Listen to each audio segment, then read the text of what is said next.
Hey guys, welcome back to the channel. This is a story about what if Naruto tired of being compared to Sasuke. Before I start, please support for more amazing content, and do consider subscribing to my channel and share this video with your friends. This is written by the Omnipresent Sage and link in description and support writer.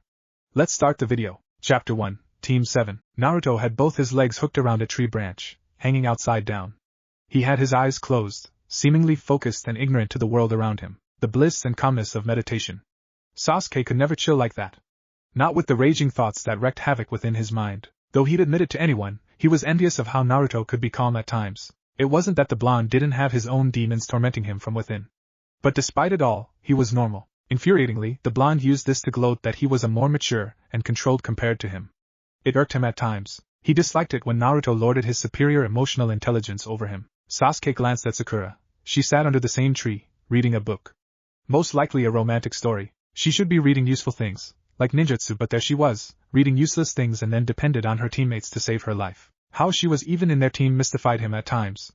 As smart as he was dumb to the question of what kind of balance she brought to the team. Kakashi was sitting on the tree behind them. He had his back pressed against the trunk of tree, a curious mood around him. In all truth, Sasuke was bored.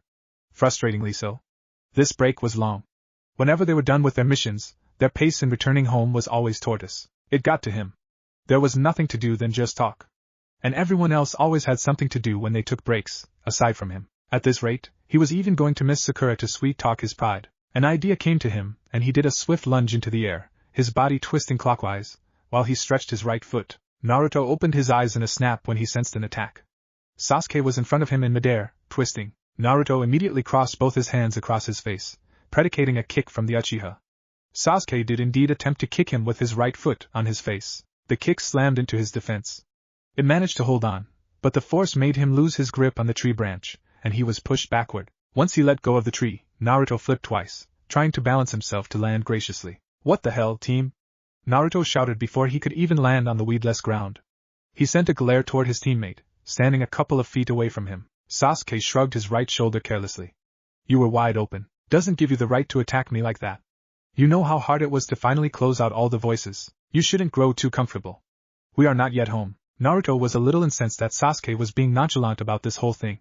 But meditating was a difficult process for him, especially when he had to shut out the damn nine-tailed bijou within him.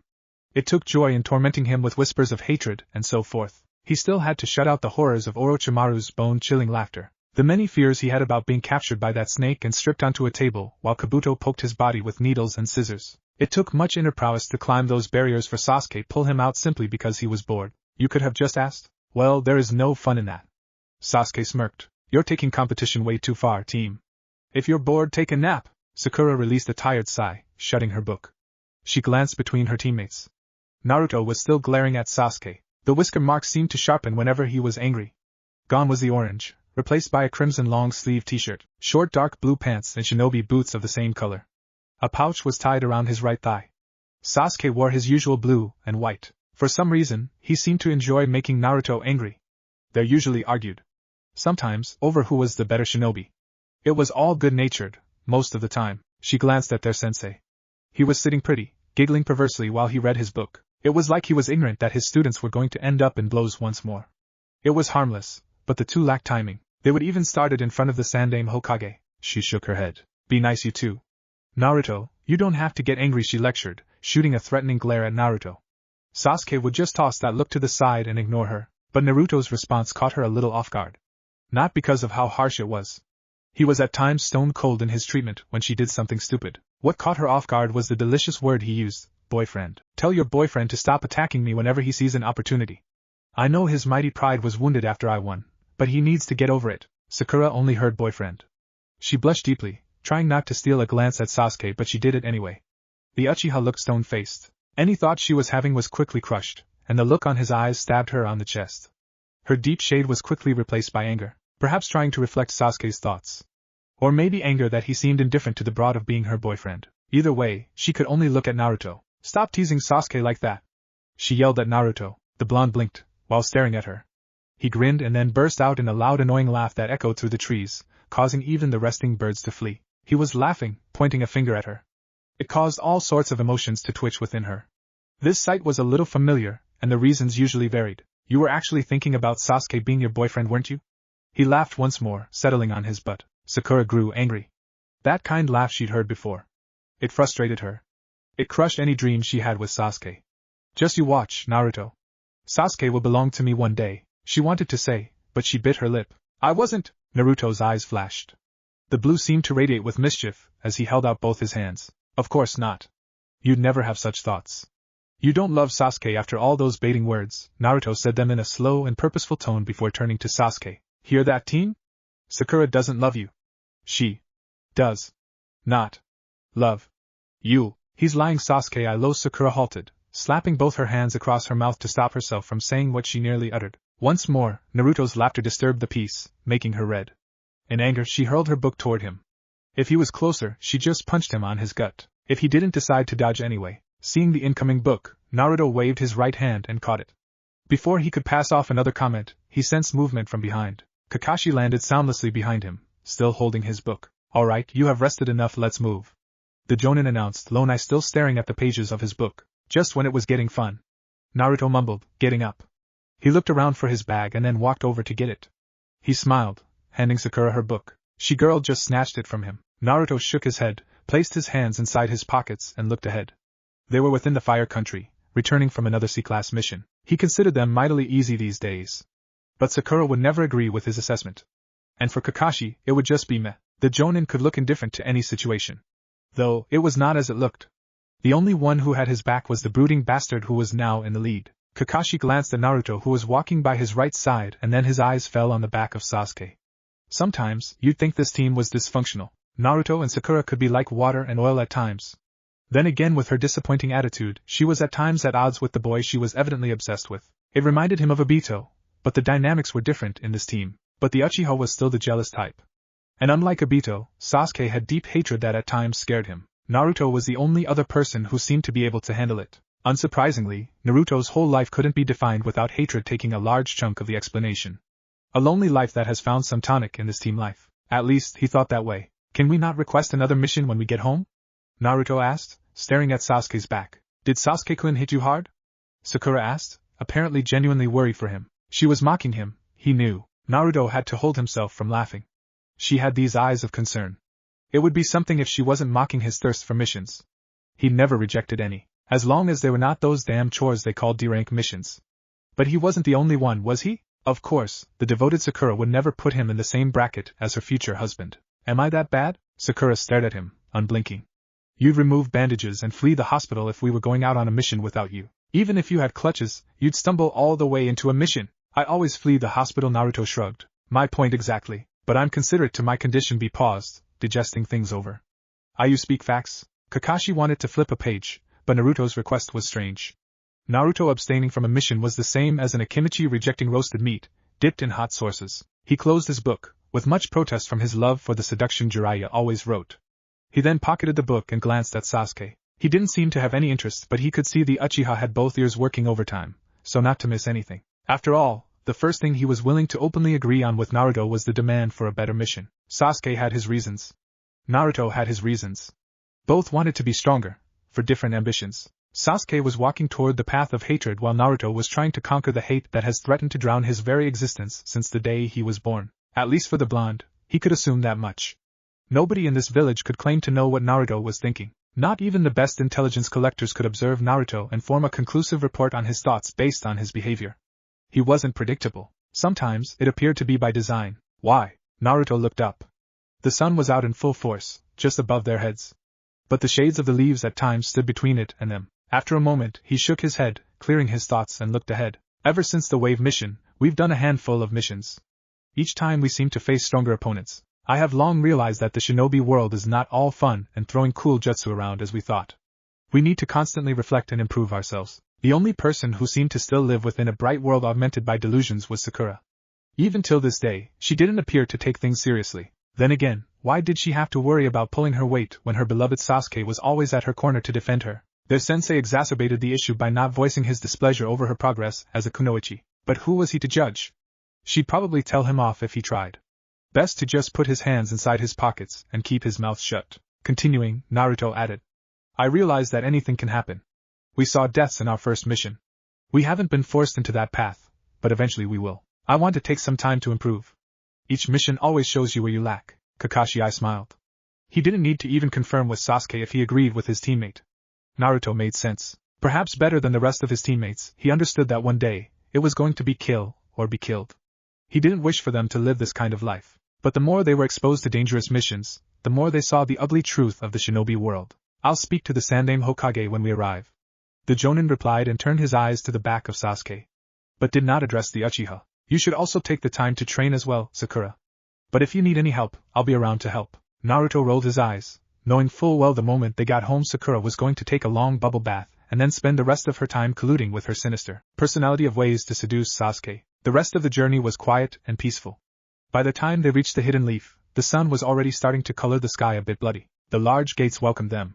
Looking at them, Naruto wondered just how much effort it took for anyone to build them. Then again, with Mokutan and how proficient the Shodai Hokage was with it would not be surprising if even putting up the walls didn't make him break a sweat. He glanced outside and each time he returned to the village, he felt a little bit of relief. The outside world was brutal, merciless and unforgiving. Konoha was hell, but it was the lesser evil. He could block out the stares and laugh with the few he knew. But outside, it was a life of the haunted. Danger always lurked at every shade. You never knew if your meal would be your last before those who pursued you finally caught up to you. The Eternal Guards marked their registers as Kakashi addressed them. Another return from a successful mission. A few complaints that they remained stuck being Chunin and on this duty while the kids showed progress to surpass them soon enough. Go rest. I'll report to the Sandaime Hokage. We will meet tomorrow at 4 p.m. to discuss how we go for the next couple of days. At least be on time tomorrow. Kakashi merely smiled and disappeared in a swirl of leaves. I really need to learn how to do that. Probably too much for you to understand. Naruto turned his eyes toward the raven-haired Uchiha. His voice was so cold that a person unfamiliar with it would find it bone-chilling. Says the bastard who stole my moves? Naruto took joy in seeing Sasuke's face twist. But after a moment, he settled. Yours was sloppy. I perfected it. My move nevertheless. Naruto waved his right hand, dismissively. I'll see you tomorrow. Gotta go home and rest. And then go for ramen later on. Why don't we all go for something to eat? Naruto raised an eyebrow. They did still need to collect their pay for this mission. But Sakura didn't have to worry about that. She had parents. They would be standing at the door, ready to welcome her back home. But both he and Sasuke were alone. They had no one, yet neither of them made such a fuss about keeping the team together, and doing more things together. Sasuke did not grace this with response, he just walked away, like the lone wolf he was.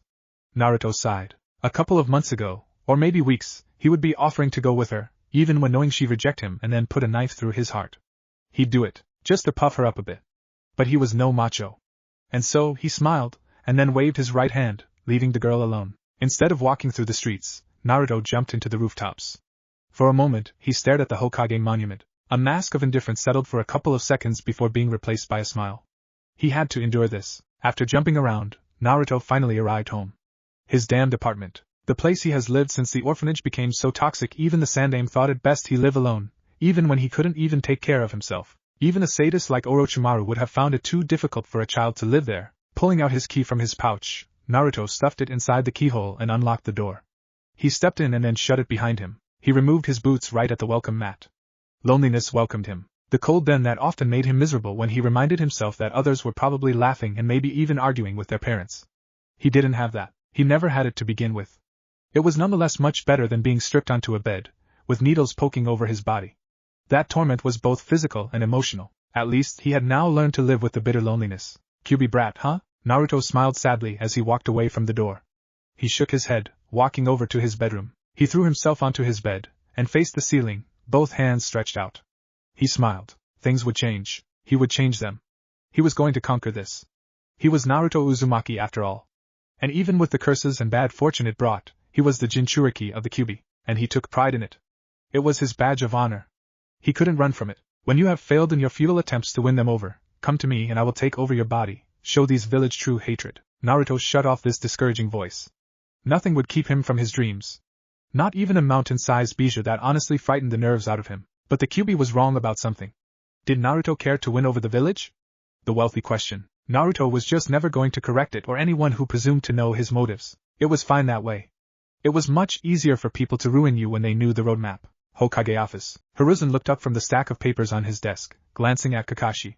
He wearily smiled as the Jonin moved closer to his desk before dropping a scroll. Back so soon. We managed to do this one a bit quickly. Hiruzen nodded and then leaned back on his chair. He glanced at the scroll Kakashi placed, and then back at the Jonin. Anything I should know? He was supposed to read the mission report, but there was much to do.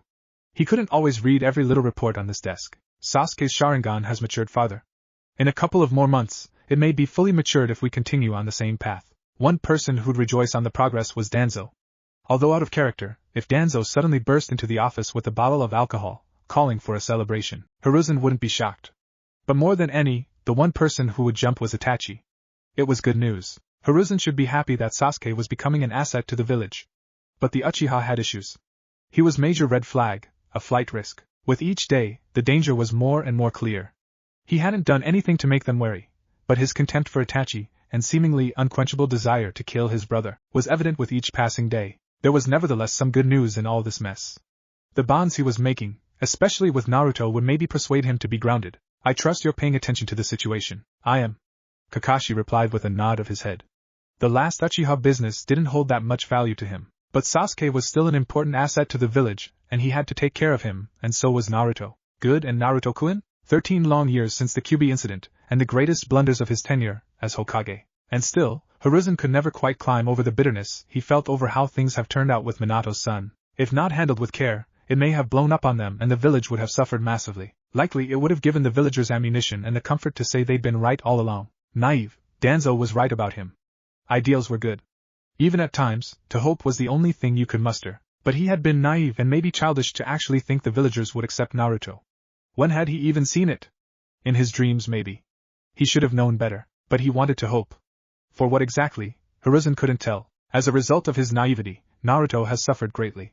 And try as he might, Hiruzen couldn't repair the damage. He could only swallow his bitterness, and hope that he didn't make the same mistakes. Nonetheless, Naruto was strong, both mentally and in the heart. He had his weak days. He was a child after all. So, he too cried. But the fact that he's held on, hopeful and still dreaming just meant he truly was strong. Perhaps more than him, and how he was willing to give him credit. No issues, Kakashi replied with a thoughtful look. His capacity to learn and willingness to admit that others are better give him the edge. He sighed just thinking about Sasuke. He has always been willing to better himself, indeed. But unlike him, Sasuke's pride gets the better of him. Most Uchiha were prideful, but you're his sensei. I put you there to handle it. Nobody matches the potential of those two in their generation. We could be looking at future Hokage, the Sandaime Hokage said in a stern tone. You need to ensure that they remain close and kill any thought that may not align with that of the village. Hi, Kakashi paused. But I struggle with Sasuke. He doesn't open to anyone. While he sometimes seems to be willing to give everything for the team, there are times the thought of revenge seemed to overtake him. Admittedly, even when he took Sasuke to his wing when teaching him Chidori, they hadn't exactly bonded. The one person who seemed capable of pressing the right buttons with the Uchiha was Naruto. And the blonde was smart about it, at times. There were days Naruto pressed Sasuke just for his amusement. It astonished him just how much Naruto had analyzed his teammates. And him. He hadn't seen the sheet. It was just in the way that Naruto handled both his teammates that made him realize the blonde knew when and how to press them. He is on the right path. It is only true bonds and companionship that will ease his heart. Return later to collect the pay, Hiruzen smiled, thinking about Naruto. But I'm sure Naruto is going to come and demand his before the day ends. Or maybe he was just being hopeful. He always was. And what has that yielded for him till so far? Hiruzen took comfort in that despite many failures, Naruto was still around. Konoha had yet to be knocked off its pole position as the mightiest hidden village. This has come under threat nonetheless. And owing to his ideals, when Kumo had threatened, he'd bowed to the pressure. Danzo may have been right. If they had continued to battle with IWA, they would have won and dealt a massive blow to it. Yet he quit the war, and now Iwa's strength now made him nervous. He hoped, one day, nobody would take advantage of such choices. To his disappointment, the blonde did not come. The following day, the creeping atmosphere of the Forest of Death no longer bothered Naruto as it did first time around. Even as he sat under a tree, surrounded by dark shadows, the cries of insects, the stench of predators and mournful moans, he could afford to close his eyes and try to meditate. It was of importance for him. Especially with the Kyuubi always trying to push its hatred of humans after him. He amused himself by thinking that perhaps if he was able to conquer the hatred of this village, he would also deal with that of the Kyuubi. It would probably do its chilling laugh if it heard him say those words. Naruto's eyes snapped open when he sensed movement. He glanced behind through the corner of his eyes and then sighed. You have a bad timing, team. Sasuke stared. Asking Naruto for something was a problem. The words always got stuck on his throat, and he usually just resorted to just attacking. These days though, the result was not always pleasant. How did you even know I was here? Kakashi-sensei told me. Sasuke shrugged. I need a training partner. Training alone is different compared to training with someone who exposes weaknesses. Naruto smiled, as he stood up and then faced the Uchiha. Are you acknowledging my greatness, Sasuke? Naruto shook his head. Then? What do you mean then? I want a training partner, Naruto sighed. Sasuke was not asking but demanding. Arrogant prick. Even when he was asking for help he had that stick up his behind. Naruto sat down. He had time, he could fool around. He knew, it would probably just spoil his teammate, but that was the target. It was always a laugh when the Uchiha was all red and blowing steam through his nose and ears. Ask someone I'm busy. But if you really want to do it with me, ask nicely. Sasuke glared. I can just attack you. Oh? Naruto did hand seals. You think I'd permit you to do that? But if you want to play it like that and refuse to ask, let's do this. He grinned. Tajukage Bunshin no Jutsu. About 100 clones appeared, some standing behind him, some standing on the trees. Basically, they surrounded them. Defeat the clones and you get to spar with me. Sasuke gritted his teeth, seeing the hundreds of clones lunging at him all at once. How was he supposed to even fight them all when they were attacking like that? They were clones, but still copies of the original. Whatever Naruto could do, they could do. He leapt backwards, inhaling oxygen while doing hand seals. Katan, Great Fireball no Jutsu. Sasuke released intense flames from his mouth. The huge ball of flames charged toward the incoming horde of clones. To give it range, he kept releasing the flames while spinning. However, before the jutsu could collide with the clones, they all dispersed, creating a huge cloud of smoke screen. He was forced to cancel his jutsu as he couldn't even see Naruto or sense him. Sasuke jumped backwards, trying to escape the trap he'd created for himself. He landed gracefully, but on alert. Naruto touched down behind the Uchiha like a leaf. Even though he made no attempt to attack, Sasuke spun around in a flash, and then leapt away from him. He frowned when landing a couple of feet away. What made him frown was the smirk on Naruto's lips. Only Naruto could use hundreds of clones just to make a smokescreen, and he had once tried to make those damn clones and nearly kicked the bucket. Hell, even Kakashi couldn't even create as much as Naruto with the same ease and nonchalance. And that was even Naruto's greatest asset. You were open, Sasuke-chan. I knew you were going to do that, dope. You enjoy sparring with me as much as I do. Okay, let's do this. I've been itching to remove that chip off your shoulder anyway, Sasuke scoffed. It isn't like you can do it, Naruto grinned. By that, you admit you got a chip on your shoulder? Damn, Sasuke. I didn't think you'd admit it like that. When the Uchiha only glared at him, Naruto only laughed. Let's do this, he said before disappearing in a blur. Sasuke looked around the trees. Despite the massive chakra amounts that even he envied, Naruto had gotten rather good at hiding. But this was just a revision of their first training session with Kakashi. Hide first before making a move. Yet, with Naruto, it was different. Only on occasions was he the first to strike. He jumped onto a tree, landing on a strong branch, and then extended his senses. He smirked, sensing the blonde hiding behind a tree, just behind him. Naruto had his back pressed against the trunk of a tree, standing on a branch while watching Sasuke. When the Uchiha suddenly vanished, his senses went on overdrive as he tried to locate him. Sasuke materialized in midair, facing him with an arrogant smirk. Sasuke didn't give Naruto the chance to even lift his hands to attempt to block an attack. He attacked swiftly, sending his right foot toward his temple. The kick connected, but instead of Naruto being pummeled to the tree, he disappeared in a puff of smoke. A clone? Sasuke tried twisting while still in midair, but he was only welcomed by Naruto's right foot. It slammed into his face. Sasuke cursed at the pain, but it was nothing compared to the throbbing ache he felt when his body slammed into the trunk of the tree. Naruto didn't stop there. He landed on the branch of the tree, and then lunged at Sasuke, who had yet to recover. He raised his knee, hitting the Uchiha across his chest. Sasuke gritted his teeth, holding himself. Naruto hit hard, always. The knee to the chest made him feel like a brick had been slammed right into his ribcage. He ignored the pain, the momentarily loss of the ability to breathe, and took a swing toward Naruto.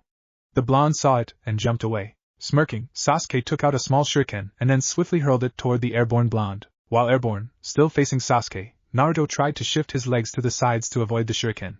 It missed him, giving him a second of relief. But then it turned around, wrapping around his right leg around the ankle. He glared at the smirking Sasuke. Sasuke grabbed the thread with both hands and then yanked it back. The sudden pull forced Naruto to change directions, and he was sent crashing to the ground on his back. Ouch! Naruto cried as he crashed into the ground on his back, getting buried there. Naruto's eyes widened slightly when Sasuke came crashing toward him. He waited for the right moment to act. He raised his right leg, aiming at the Uchiha's chest when Sasuke got closer to him. Sasuke responded by lifting his right knee. His knee collided with Naruto's foot, suspending him in the air. But he quickly grabbed Naruto's leg as he landed on the ground. Using all his strength, he took a step back, lifting the blonde into the air. He then did a 360-degree twist, before hurling Naruto toward a tree. While airborne, Naruto glanced behind for a second and then toward Sasuke, who was dashing toward him. He flipped twice, forcing his body to the ground. He landed on one knee, skidding backwards under the momentum. The back of his right foot hit a tree as he came to a halt. He stood up, ready to defend himself as Sasuke's right foot stomped to the ground in front of him, his left cleaving through the air for a high kick. Naruto lifted both his hands, only using his left as shield and his right with its palm open. He winced slightly when the kick hit his wrist, but quickly ignored the pain to grab Sasuke's leg. Once he grabbed the leg firmly, he pushed the Uchiha back slightly, just to put him off balance. His right foot swept through the ground, hitting Sasuke's grounded leg. The action caused the Uchiha to fall backwards. While falling on his back, off balance with no way to balance himself, Sasuke quickly folded his hands across his chest the moment Naruto let go off his foot. But the blonde didn't leap into the air. Instead, he flashed below him, and then wrapped his hands around his waist, and then dragged them both to the ground. Boom! Sasuke cursed when Naruto slammed him to the ground, head first. Naruto didn't need to channel chakra into his hands. He had enough strength, and he could act before Sasuke could recover his bearings. His hands slid from Sasuke, and then pushed the Uchiha into the air. There was enough space between them for him to knee the Uchiha on his back. Sasuke gritted his teeth when the knee collided with his back. He tried getting away from Naruto, but a thread wrapped around him, binding his arms with his body. He glared below, as the blonde pulled him to the ground and then slammed him hard. Arg! Naruto stood up, holding the thread firmly with Sasuke tied up. He smirked. You shouldn't leave your things on me, things like this happen. Sasuke glared at Naruto. To be brought to this level. Disappointing. He couldn't allow Naruto to get the best of him. But he hadn't used the Sharingan yet, still that worried him. His arms were still mobile. He quickly clapped them, needing chakra before inhaling chakra amounts of air. Katan Fireball no Jutsu. It was a small ball of intense flames that spread out toward him. Naruto quickly let go of the thread and leapt backward to avoid the flames. He stood, watching the flames disperse knowing that Sasuke was still on the ground. After the flames dispersed, he watched Sasuke get up, grinning in an infuriating manner. I entertained you enough. Come back next time when you can win without the Sharingan, he said, waving his hand in a dismissive manner. Sasuke glared at him. That was just the first round. Naruto released a long breath, knowing that Sasuke wasn't going to go away unless he entertained him. Well, it was not like he didn't gain anything from him, and he always did enjoy fighting with Sasuke. You're going to buy me lunch after this. A proud look and the arrogant smirk, Naruto wanted nothing more than to slap Sasuke across his face. But he did not. He just held out his right hand while sitting on the ground. Sasuke took it and then pulled him up. Both their clothes were torn, but there were no deep wounds. They just had to eat, go home and then change before waiting for the meeting with their sensei later on. Naruto dusted himself, and then faced Sasuke with an expressionless look. Using genjutsu is cheating, Sasuke shrugged. It is not my fault that you haven't mastered the art of escaping it. It was Naruto's glaring weakness, and Sasuke didn't mind taking advantage of it. I ought to get this done, learn genjutsu at least, Naruto said with a slight shake of his head. I know you just need to disrupt the chakra, but it is still difficult, especially when he didn't understand much about genjutsu. They were now slowly heading back to the village. It was enough for training today. Your taijutsu has improved. I can't even confidently say I can beat you without using the Sharingan. Naruto stopped walking and stared at Sasuke, a shocked look on his face. Can you repeat that? I'm not sure I heard you correctly. Sasuke didn't bother responding to this. It had been enough that he actually said those words. Still, there was no denying that Naruto was a rival. There was no one else he saw as competition in their age group aside from Naruto. Naruto looked ahead, walking slowly. His relationship with Sasuke was brutal. They understood each other. But there was no mixing of words. The Uchiha told him exactly what he thought of him, and he didn't shy away from telling him that he was an arrogant prick with a superior complex. Yet, as they reached the village streets, the fact that they walked in opposite sides became quite clear. Sasuke was the beloved Uchiha, and he was the outcast, the loathsome demon brat. There were days they didn't seem to know how to react to him walking around with Sasuke. Perhaps for some villagers it was fine. The Sharingan could control the Kyuubi. It was sad. But he had to fight this. To earn his place in this village. Looking ahead, Naruto couldn't help but smile. Sakura and Ino were walking toward them. How he loved this convenient meetings. He glanced at Sasuke. He seemed to want nothing more than to flee. At least, it wasn't like the academy days where fangirls would be chasing after him. How he envied that love and obsession. It was annoying, but Naruto didn't have anyone chasing after him. Not unless it was Umbu or Iruka. Sasuke-kun. Ino waved her hand, her speed increasing. Sakura kept up with Ino and then pushed the girl away from Sasuke when she stopped in front of him. Sasuke was her teammate. He beloved. Were you two training? Sasuke looked to the side, but did stop walking. He was just not going to entertain this. It was pointless. He glanced at Naruto through the corner of his eyes. The blonde openly enjoyed talking and teasing. He did it with either him or Sakura. Neither of them found it amusing. Well, some of us do take the shinobi life seriously, Naruto said carelessly. He then grinned, ignoring the look Sakura was giving him. Besides, I need to get stronger. No weak person becomes Hokage. Sakura rolled her eyes. Keep on dreaming. You are never going to make it. Not with Sasuke with around. Naruto smiled. Sometimes, he didn't stop himself from responding in kind to Sakura's jibes. She deserved at times. Even though he did pity her. I have more chances of becoming Hokage than you actually dating Sasuke, he shot back, his tone a little cold. Ino whistled. That's just cold. Naruto shrugged. He wanted to say Sakura irked him at times. My dear Ino-chan. Sakura is going to take the lead here. You know, she gets to spend time with Sasuke in missions. Did I tell you that he even acts as Prince Charming at times by rescuing her from danger? That foxy grin on Naruto's lips. He was baiting her. Ino glanced at the uninterested Uchiha, and then swallowed hard. She had stopped feeling the obsession long ago, but she would never stop acting like she wasn't interested, not when it would give Sakura a free run. Or maybe she still held some interest. She folded her hands across her chest, looking defiant. I highly doubt it. Naruto shook his head. Just the other day, they were doing the night watch. And you know, I don't sleep at all, so I'm in my tent, and I hear Sakura's voice. He changed his voice, imitating Sakura. No, Sasuke-kun, we are not yet married. Sasuke-kun, don't touch there. Kia!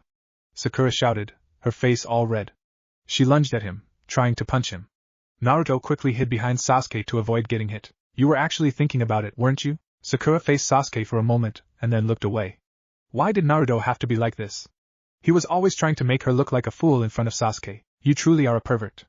Ino remarked of Naruto. Now, Naruto said, his tone a little serious. He stepped away from Sasuke, walking over to Ino. He stopped in front of her, smiling slyly. But not as much as you, ain't it, my dear Ino-chan? Don't put me in the same bracket as you. Ino puffed her cheeks. We are not in the same bracket. You exist at a higher level. And I admire you for it. Should I call you master? Naruto, Sasuke's cold voice halted any thoughts. If you're going to continue with this, I will go home. Naruto let loose of a long breath. Such a bore, he said. Well, ladies. We will be on our way. He walked past Ino, waved his hand. Where are you going? To eat. We can join you. Naruto and Sasuke exchanged looks and then ran off without responding. Sakura glared at the dust. That was Naruto's fault. The way Sasuke seemed to agree with Naruto and even go along with him bothered her, as she could never get to that level. She shook her head. She just had to do her best. You know they are going to a Karaku ramen, right? Sakura blinked. Of course, Naruto probably even had dreams eating ramen. She wouldn't be surprised if his fridge was empty and there was nothing but instant ramen in his cupboards. Let's just go. To their surprise, the two weren't there. It was about an hour before Naruto was supposed to be at the training ground for the team meeting. He didn't immediately head there but went to the Hokage Tower. The third wanted to speak to him. The steps and the passages were all too familiar. Who didn't he know inside the tower? For as long as he has known to walk, Naruto has often found himself drawn to this place. The main reason being that the old man was the only person who'd shown him kindness, aside from the good Samaritans at a Karaku ramen who even allowed him to eat for free. The office was usually busy. Even as he stepped in, the third was busy with some people. Naruto minded his business and settled on the couch within the office. He glanced at the frame of the Yondaime Hokage, the greatest Hokage as far as Konoha was concerned. And also the man who sealed the Kyuubi within him, and most recently as he'd come to find out, the man was his father. It was laughable that he'd heard it from the Kyuubi. The Bija had been taunting him, trying to get him angry. It had told him he was the son of the Minato Namikes, and yet the village hated him. When he denied this, the Bija had remarked, it would know best since it had been sealed within his mother, and had nearly come close to killing both parents. The latter had been said in passing, but Naruto had observed the watchful gaze. The Bija had said it purposefully. A test of some sort. If there was any doubt, that hateful snake had smugly broke the news, simply to watch his face twist in anger. Naruto. He turned to face the third Hokage. The people he'd been speaking with were now gone. Naruto blinked. Had time just flown away while he fought with his thoughts? He stood up and walked over to the Sandaime's desk and sat on a chair. The old man was a little hidden under the stack of papers on the desk. It was always work. Even his dream became a reality. He would end up getting drowned in that kind of work. How are you, Naruto-kun? Warmly, Naruto responded. Fine despite the lies and the secrets. There was no doubt. This was the person who had loved him more than anyone else. Good Hiruzen stared at him. Kakashi tells me that you still don't use Mokuton. It was not that he didn't want to use it, it was just that there has never been a need to use the extravagant jutsus. He was also still learning. Sakura didn't even know he could do wonders with it. She'd seen him do small things, but if he did big things, she would be forced to accept that he could use the bloodline to the same heights as the Shodai Hokage. She would probably faint when she is forced to accept it. For now, they all treated it as if it was normal. He smiled, amused at the image he painted of her trying to rationalize how he could use it. There were some undeniable psychological issues that he refused to think about even when the Sandaime Hokage tried to lead him to it. It isn't that I don't use it. I only use the minimal efforts. The ridiculous jutsu have not been perfected. When there is a need, I will use them. Besides, it was better to keep his cards to his chest. Mokuton was highly coveted. There was the danger. And for him, it was just double-fold because added to it, he was a Jinchuriki of the Kyuubi. It doesn't have anything to do with how you came to use it? Hiruzen was careful with the question. He was gentle, so not to trigger anything. Naruto had gone through worse. When the villagers had been busy with him, Orochimaru had found him as a perfect human for his experiments. He was a Jinchuriki with regenerative abilities, and above all, an Uzumaki. For more than a year, Naruto had disappeared and they had searched for him. Had Naruto not exploded in anger with the Kyuubi wreaking havoc in Orochimaru's base, they most likely wouldn't have found him. How Orochimaru got him was still something they couldn't solve. Either way, that Naruto had been angered enough to permit the Kyuubi's chakra to influence him and go after Orochimaru had been a blessing to them. It also provided them evidence that Naruto was indeed being held hostage. There had been some disturbing thought that he had fled from the village to escape the horrors he faced every day. Naruto's lips turned upside down, just thinking about Orochimaru. The loathsome snake that terrorized many yet winning the hearts of many of its followers. Even he had been defiled and cut open by that slithering snake. The Sannin was perhaps the only person who made him bristle with contempt, and he had tried to recruit him saying it was better with him than with the village. Maybe he had considered it. But he could never admit that to anyone. He'd have Umbu watching his every move every day and night because of it. While Konoha was bad, Orochimaru was worse. The outside world was worse. For him, he could never be safe. He would always be hunted for the power in him. If he could not be loyal, he would be killed. He'd done his math. Those who survived the outside world were those with power. The weak got devoured. At this stage, even with Mokuton, Naruto was weak. There would be nights someone could get him while he was asleep. Or when he wasn't expecting it. Konoha provided him safety, and he wasn't going to let it go. No, that does give me a bit of nightmares, but it has nothing to do with it. I worried that may be the case. Hiruzen released a sigh of relief. Naruto's life was just tragic.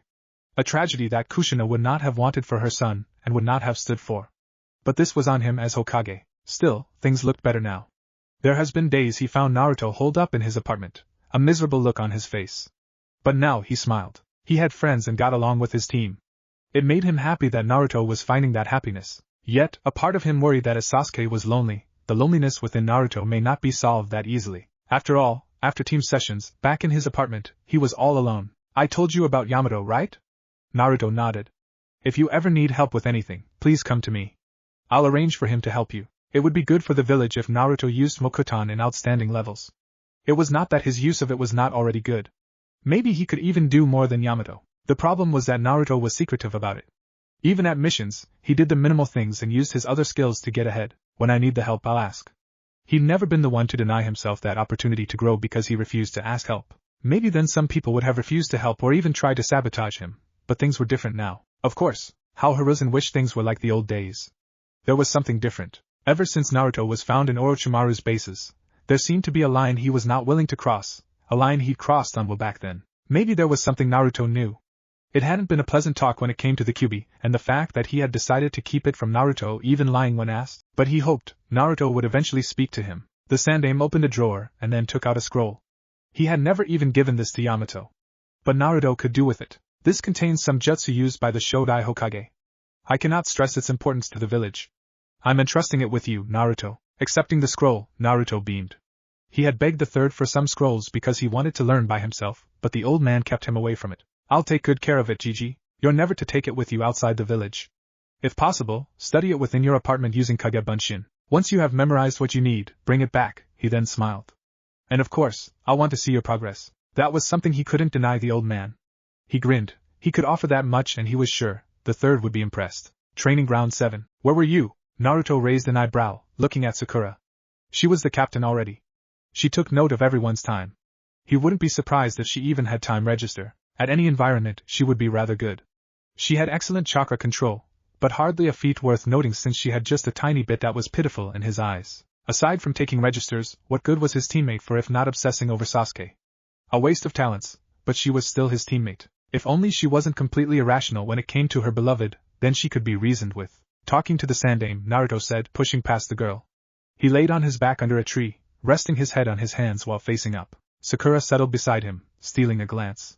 Her relationship with Naruto was complicated. Sometimes he was nice and sometimes, he was just cold. His words could sting like a bee at times. He was mean, wasn't he?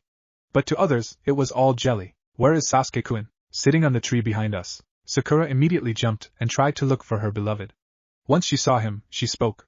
Why didn't you tell me you were here? It would not have made any difference. Naruto wanted to tell her, but he decided against it. He wasted his efforts at times by trying to push the hard reality into Sakura about her mad love for their teammate, but she has never responded in kind. You gon' ignore your future wife like that? Sakura turned to him. I don't need your help to get his attention. Really? Sakura registered the sarcastic tone.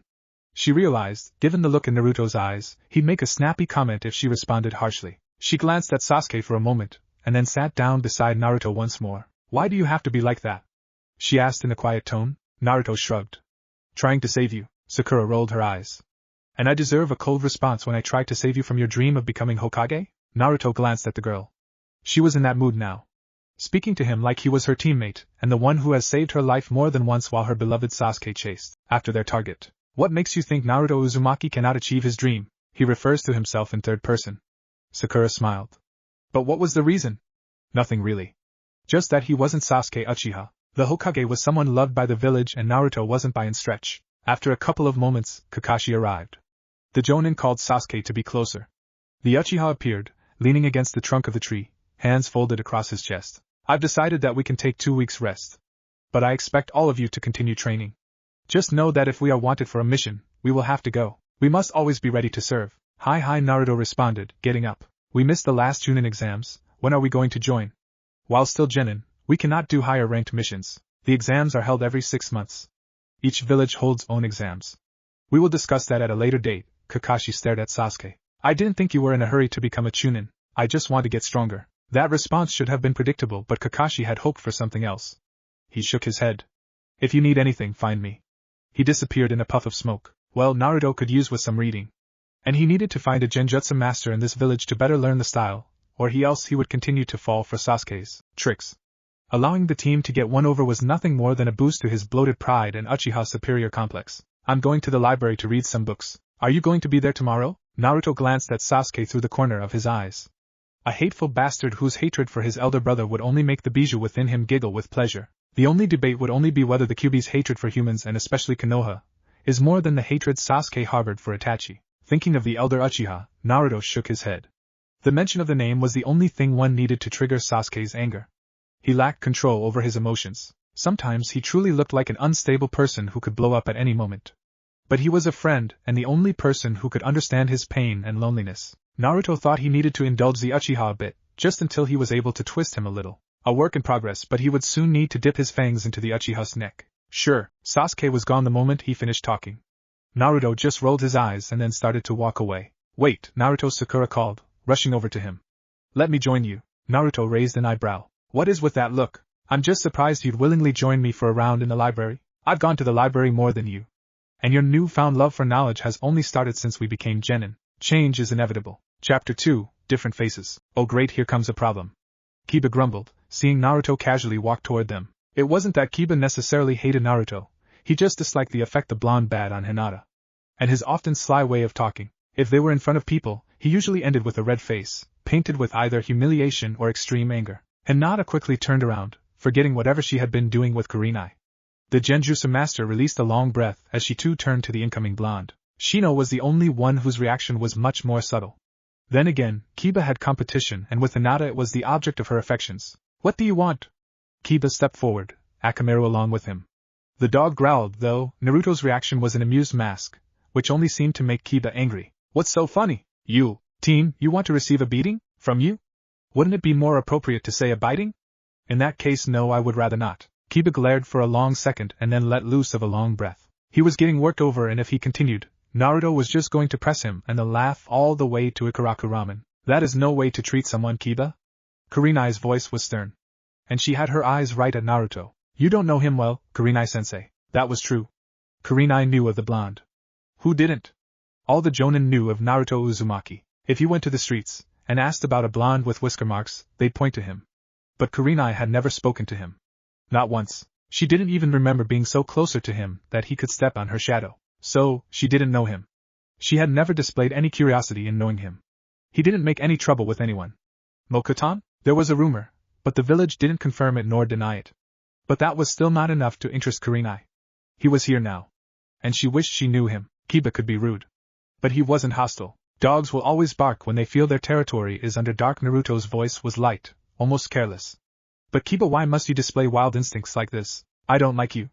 Akamaru barked as if to agree with Kiba. Wow, I'm hurt, and I thought we had a special relationship. Naruto wiped out a fake tear and then turned to face Hinata. Can you believe this, Hinata-chan? Kiba-chan doesn't like me? What did I do? Team, don't bring Hinata into this. Naruto chuckled, waving past Kiba. He stopped in front of Hinata, smiling warmly. She had her hands around her chest, poking her fingers with her cheeks reddening. Her reactions were always amusing and he enjoyed teasing. Hello, Hinata. And she mumbled something and looked down, but kept her fingers tangling. Naruto put his hand under her chin, lifting her head to face him. My Hinata, you feel a little hot. Want to take off that jacket? Held back from laughing when her eyes closed, and she nearly fell. But he caught her and laid her down gently. She had simply fainted. You did that on purpose. Kiba stared. Did what? Was I not supposed to speak to her nicely? Naruto asked, acting oblivious to what he had just done. You know what I'm talking about. Naruto smiled. Of course he did. And he did what he did not because he disliked Hinata or anything. Actually, he liked her honesty and that she liked him. She did need to start behaving normal. But he teased her because he wanted her to step out of her comfort zone and start getting used to his presence. Are you just jealous that you don't have the same effect on her? Before Kiba could respond, Kurenai clapped her hands to get their attention. She stared at Naruto, just wondering what he wanted. His relationship with Kiba was something else, but there didn't seem to be malice and he had already greeted Shino already by nodding his head. Why would you do something like that? Kurenai asked, a bit more sternly than she would have liked, but her stern tone didn't seem to have registered with Naruto. In fact, he didn't even twitch as he responded in a casual tone. Hinata is purely kind. She is afraid of harming others. A wrong attitude for a kunoichi. But glaringly, she lacks confidence. We learn by experience. The more I am closer to her, the more my presence becomes tolerable to her, and she can be brave enough to speak. So, he wasn't doing that just for a laugh? She had gotten the wrong thought. He was trying to help Hinata. He could do it in a better way. She did lack confidence, and her fear of harming others is the reason she lost her title as heiress of the Hyuga clan. What can we help you with, Naruto? Ah yes, Naruto stepped toward the jonin. Kurenai was a wonderfully looking woman. Her ruby eyes were alluring. He smiled, wondering if he should comment on her looks, but then figured since she was older, and he was just a brat, she might think he was some pervert. The others he knew. Kiba he knew. Shino he knew. With Hinata, it was simple. He adapted himself to their personalities. To suit himself, and to know how to predict them. It was nice living like that. Focusing on the jonin, Naruto spoke once more with a smile.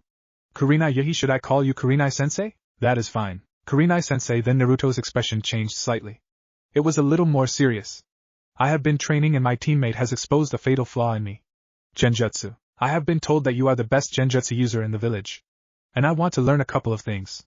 Well, not become a genjutsu master, but I want to have an understanding that will help me be able to counter it. I came here to request your help, and would be grateful if you could help. He bowed slightly. Kurenai was taken aback by the request. A genin wanting to learn a little about genjutsu? Not even her students had asked that much of her. Why do you want to understand it, not master it? I think at the moment, trying to master it would be impossible for me. My teammate can master genjutsu fine. She is smart enough, but what helps her is that she has perfect control over her chakra. But that is to be expected since she has this much. Naruto raised an index finger making a tiny symbol. On the other hand, my chakra levels are just too huge for me to perfectly control now. I can and will, but now I have other priorities. Kurenai looked thoughtful for a moment. I'll speak to your sensei first, maybe the Sandame. Naruto was not just any brat after all. The third Hokage would have keen interest in what is taught the blonde. Of course, Naruto replied with a nod. I look forward to hearing from you, Kurenai-sensei. He turned away, facing Kiba, and then smiled. See you around, Kiba-chan, he said, and then disappeared in a puff of smoke. Kurenai blinked. Was that a Kage Bunshin? A knock at the door. Who could it be? Hardly. Did anyone ever come to his door? Naruto would never claim to be the most social animal. But he does become loud when in crowds. Oh, it's the perverted Sannin. It was a subdued response from Naruto that made Jiraiya raise an eyebrow. He was a Sannin and the blonde couldn't show enthusiasm at having a figure like him knock on his door? Brats of today. They had no respect for the elder generation. Then again, Jiraiya could never say that he had a great relationship with the blonde. It wasn't that Naruto disliked him or anything, he was just indifferent to him. Unexpectedly, his expectations when he first appeared before Naruto was a look of awe and praise, but Naruto hadn't even recognized him at first glance. Even when he gloriously introduced himself, there was not even a change of emotion. What is with that response? Jiraiya asked, as he stepped inside Naruto's apartment. He'd been warned not to just burst inside as if the place belonged him, and he wasn't going to make the same mistake twice. Naruto shut the door behind him, and then walked over to his kitchen where the table was littered with scrolls. He sat down, picked up a scroll, silently studied it for a couple of moments, and then glanced at the Jiraiya who was looking at him questionably. You came at a wrong time, that's is why. Once you realize I came here for you with a gift, you won't be saying that. Naruto raised an eyebrow. You sound excited. Well, I am going to give you something that is really powerful and of which I am a custodian. Oh? Naruto stared back the scroll. Mokuton truly was powerful, but also difficult. The jutsu he needed to do and performed by the Shodai Hokage required a great deal of chakra. He was burning a lot more because of adequate chakra control. He needed to get better to be able to execute this jutsu. The simple things that Yamato did could be done. But they bored Naruto. They lacked imagination. The monstrous feats performed by the Shodai, however, excited him, but at the same time frustrated him because of how complex they were. Either way, once he got a grasp of everything, he would be sitting pretty. I don't think it would be anything more important than Mokuton. Even better, at least from where I stand. Jiraiya grinned. I want you to sign a toad contract. You'll be able to summon the toads during battle, and you will even become a sage, like me, and the Yondaime Hokage. The Shodai Hokage was also a sage. If you learn this, it will strengthen your jutsu. I've read that sage are extremely powerful. These scrolls do point to the power of sage jutsu. That is why I said this was important. The excitement in Jiraiya was clearly apparent. What stopped him from raving was Naruto's indifference. Naruto folded the scroll he was reading and then faced Jiraiya. By the way, I'm just a clone. Jiraiya blinked, and then stared. How had he not recognized that? Before he could even say anything, the clone disappeared in a puff of smoke. Forest of Death. Jiraiya found Naruto sitting on dense roots, head resting on the palm of his right hand, with his legs folded. He moved closer, and then touched the roots. Naruto must have created it. He hadn't thought that the blonde had improved this much with his control over Mokuton. Last time, Naruto could only create a clone, but as he was told by the Sandaime, Naruto thought the Mokuton clones were useless, unless he was embedding explosive tags within them. What is it about the toad contract? Jiraiya stared at Naruto. His expression was flat, but he was looking directly at him. Whether he was interested or not was another matter. He had found that even when the blonde was smiling at times, he was difficult to read, but having lived in the environment he found himself within, Naruto must have learned to read expressions better than anyone, and that meant being able to school his features as well. Why couldn't I realize it was a clone? That. Naruto changed positions. It is a simple matter of chakra. With me, you can only tell which is which by measuring up my chakra levels. If you know me enough, you'll tell the difference. Considering that you have not seen me in a couple of years, it is understandable that you could not tell. I see you don't sound happy to see me more or less, Jiraiya grumbled. Naruto blinked. Must I be? He tilted his head slightly. He knew why Jiraiya always tried to get closer to him. And it had nothing to do with the Kyuubi or Mokuton. If it was Yamato, he could understand. It was about his parents. Jiraiya just could never be open about it, like his sensei. Must you not be? At times, Jiraiya wondered just how smart Naruto was.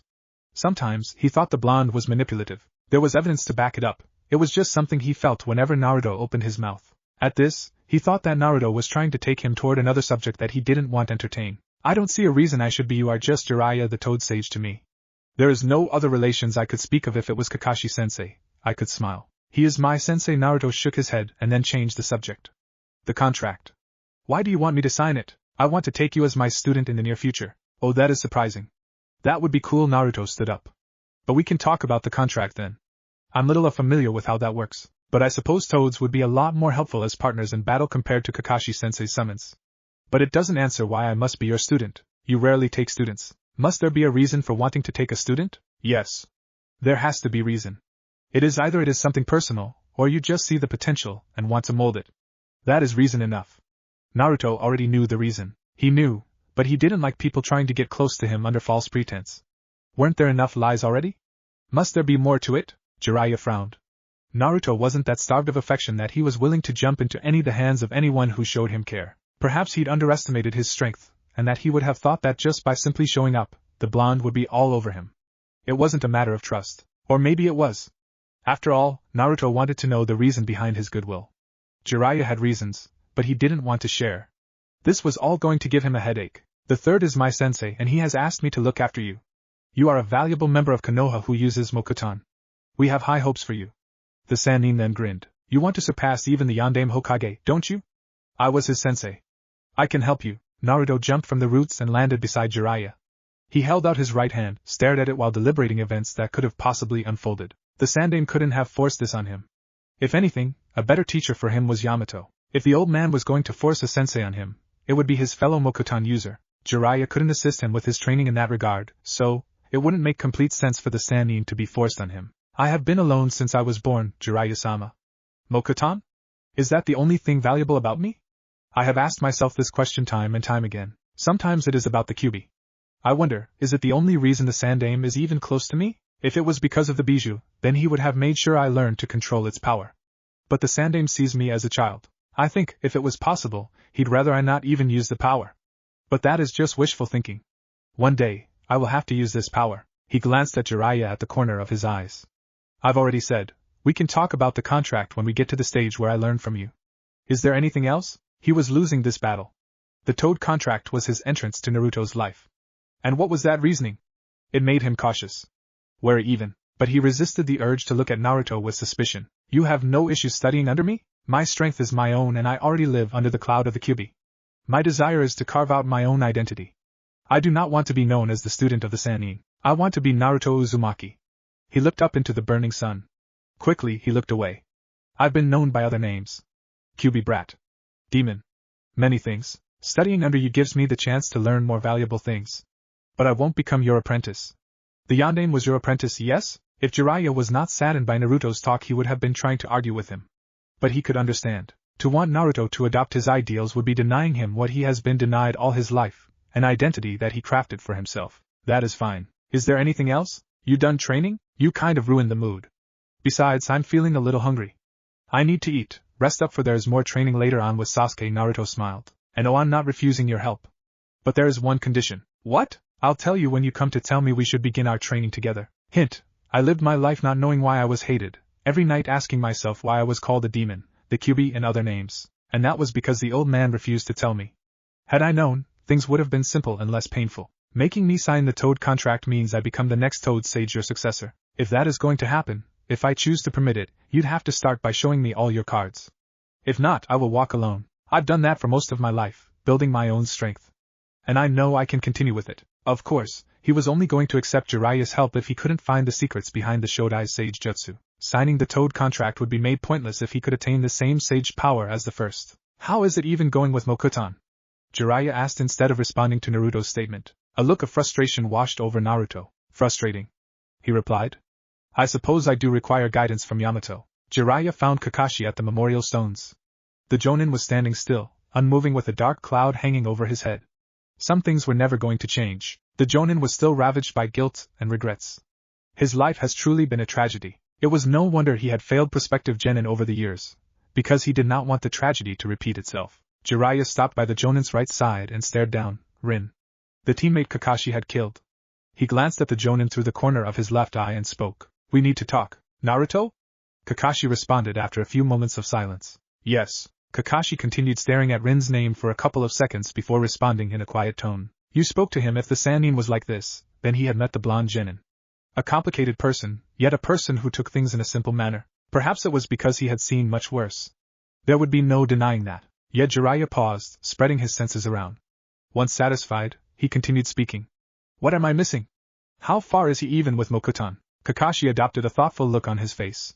He can defeat Sasuke, and that is someone hailed as a genius. He may be much stronger he looks. I don't know his full capacity with Mokutan. He doesn't use it that much. He rarely does so. I asked him about it, and he said what he could do would be a mockery of what the Shodai could. He said it with an embarrassed look on his face. He sets higher standards for himself. But hardly surprising. He has good grasp of ninjutsu. How good? You'll see, Kakashi responded. But that is not what you came to talk about, is it? He may be a little difficult to crack. That is because Naruto is not gullible. He is independent and not too trusting. Just because you are Jiraiya doesn't mean he is willingly going to go with you. One more thing, he is adept to lies. He has seen people lie to him more than enough. There were times when he tried to make friends and it all ended horribly wrong. The best policy is just to avoid the issue than tell an outright lie. That was something the Sandaime was rather good at. But of course, Naruto wasn't going to trouble anyone but calling them on their lies. What did you want anyway? I wanted to have him sign the Toad contract, and told him I wanted him to become my student. He smiled sadly. He didn't seem too thrilled about it. But he did not refuse. Naruto does value his independence. Still, just how smart is the brat? His words seemed intentionally leading. Kakashi shrugged indifferently. Most of the times, Naruto was a pleasant person with no hidden intentions. There was nothing suspicious about him. He had observed the blonde long enough. Smart enough. He reserves that attitude for you. And a little for the Sandaime. With everyone else, he is a delight. Training Ground 7. Naruto fell to the ground on his back, careless of the dust. He was just worn out, and only wanted to take a nap. He ignored the pain when he hit the ground and glanced at his right. A battered and bruised Sasuke followed his example. He turned away from the last Uchiha, and stared up at the green leaves that hid the sun from them. Training with Sasuke was brutal. But he enjoyed it. Sasuke was faster than him. He was a lot more fluid with his movements. A compliment he would never openly admit to the Uchiha, lest he puffs up that arrogance. Physical strength, Naruto had, and his reactions were improving. The first part was improving physical prowess. At any fight, you were going to use taijutsu. It was just the basic that sometimes proved to be the difference between victory and defeat. Itachi must be starting to get afraid now, Naruto said so purposely, just to see Sasuke's reaction. The reaction was predictably instant. Sasuke flashed a hateful look toward him. His amused look only served to press the Uchiha the wrong way. You're just predictable that way. Naruto faced the leaves. Not once did he think Sasuke would suddenly throw a kunai at him.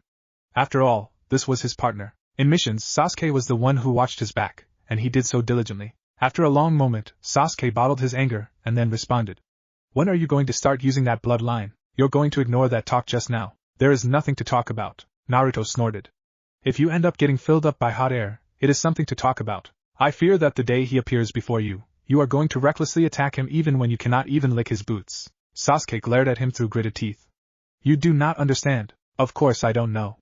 I have never claimed to understand, but I know enough that at this stage, you're going to end up getting swallowed. Naruto smiled sadly. You are my friend.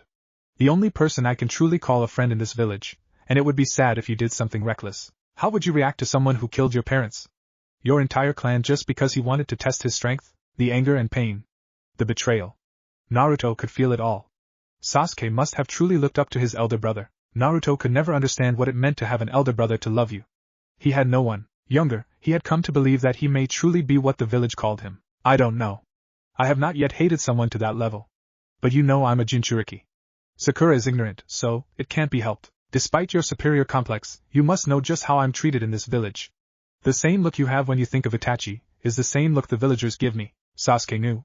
He had known long ago how Naruto was viewed. He was loved and Naruto was hated. The fact that Sakura could not see this was just ludicrous. But she was that ignorant. She shouldn't be a kunoichi really. The Kyuubi caused a rampage in this village that killed many people. I can understand their hatred for it. Yes, that is why I'll say, in some ways, you and the villagers seem alike at times. Don't put me in the same bracket as those ignorant people. Sasuke replied in a stern tone.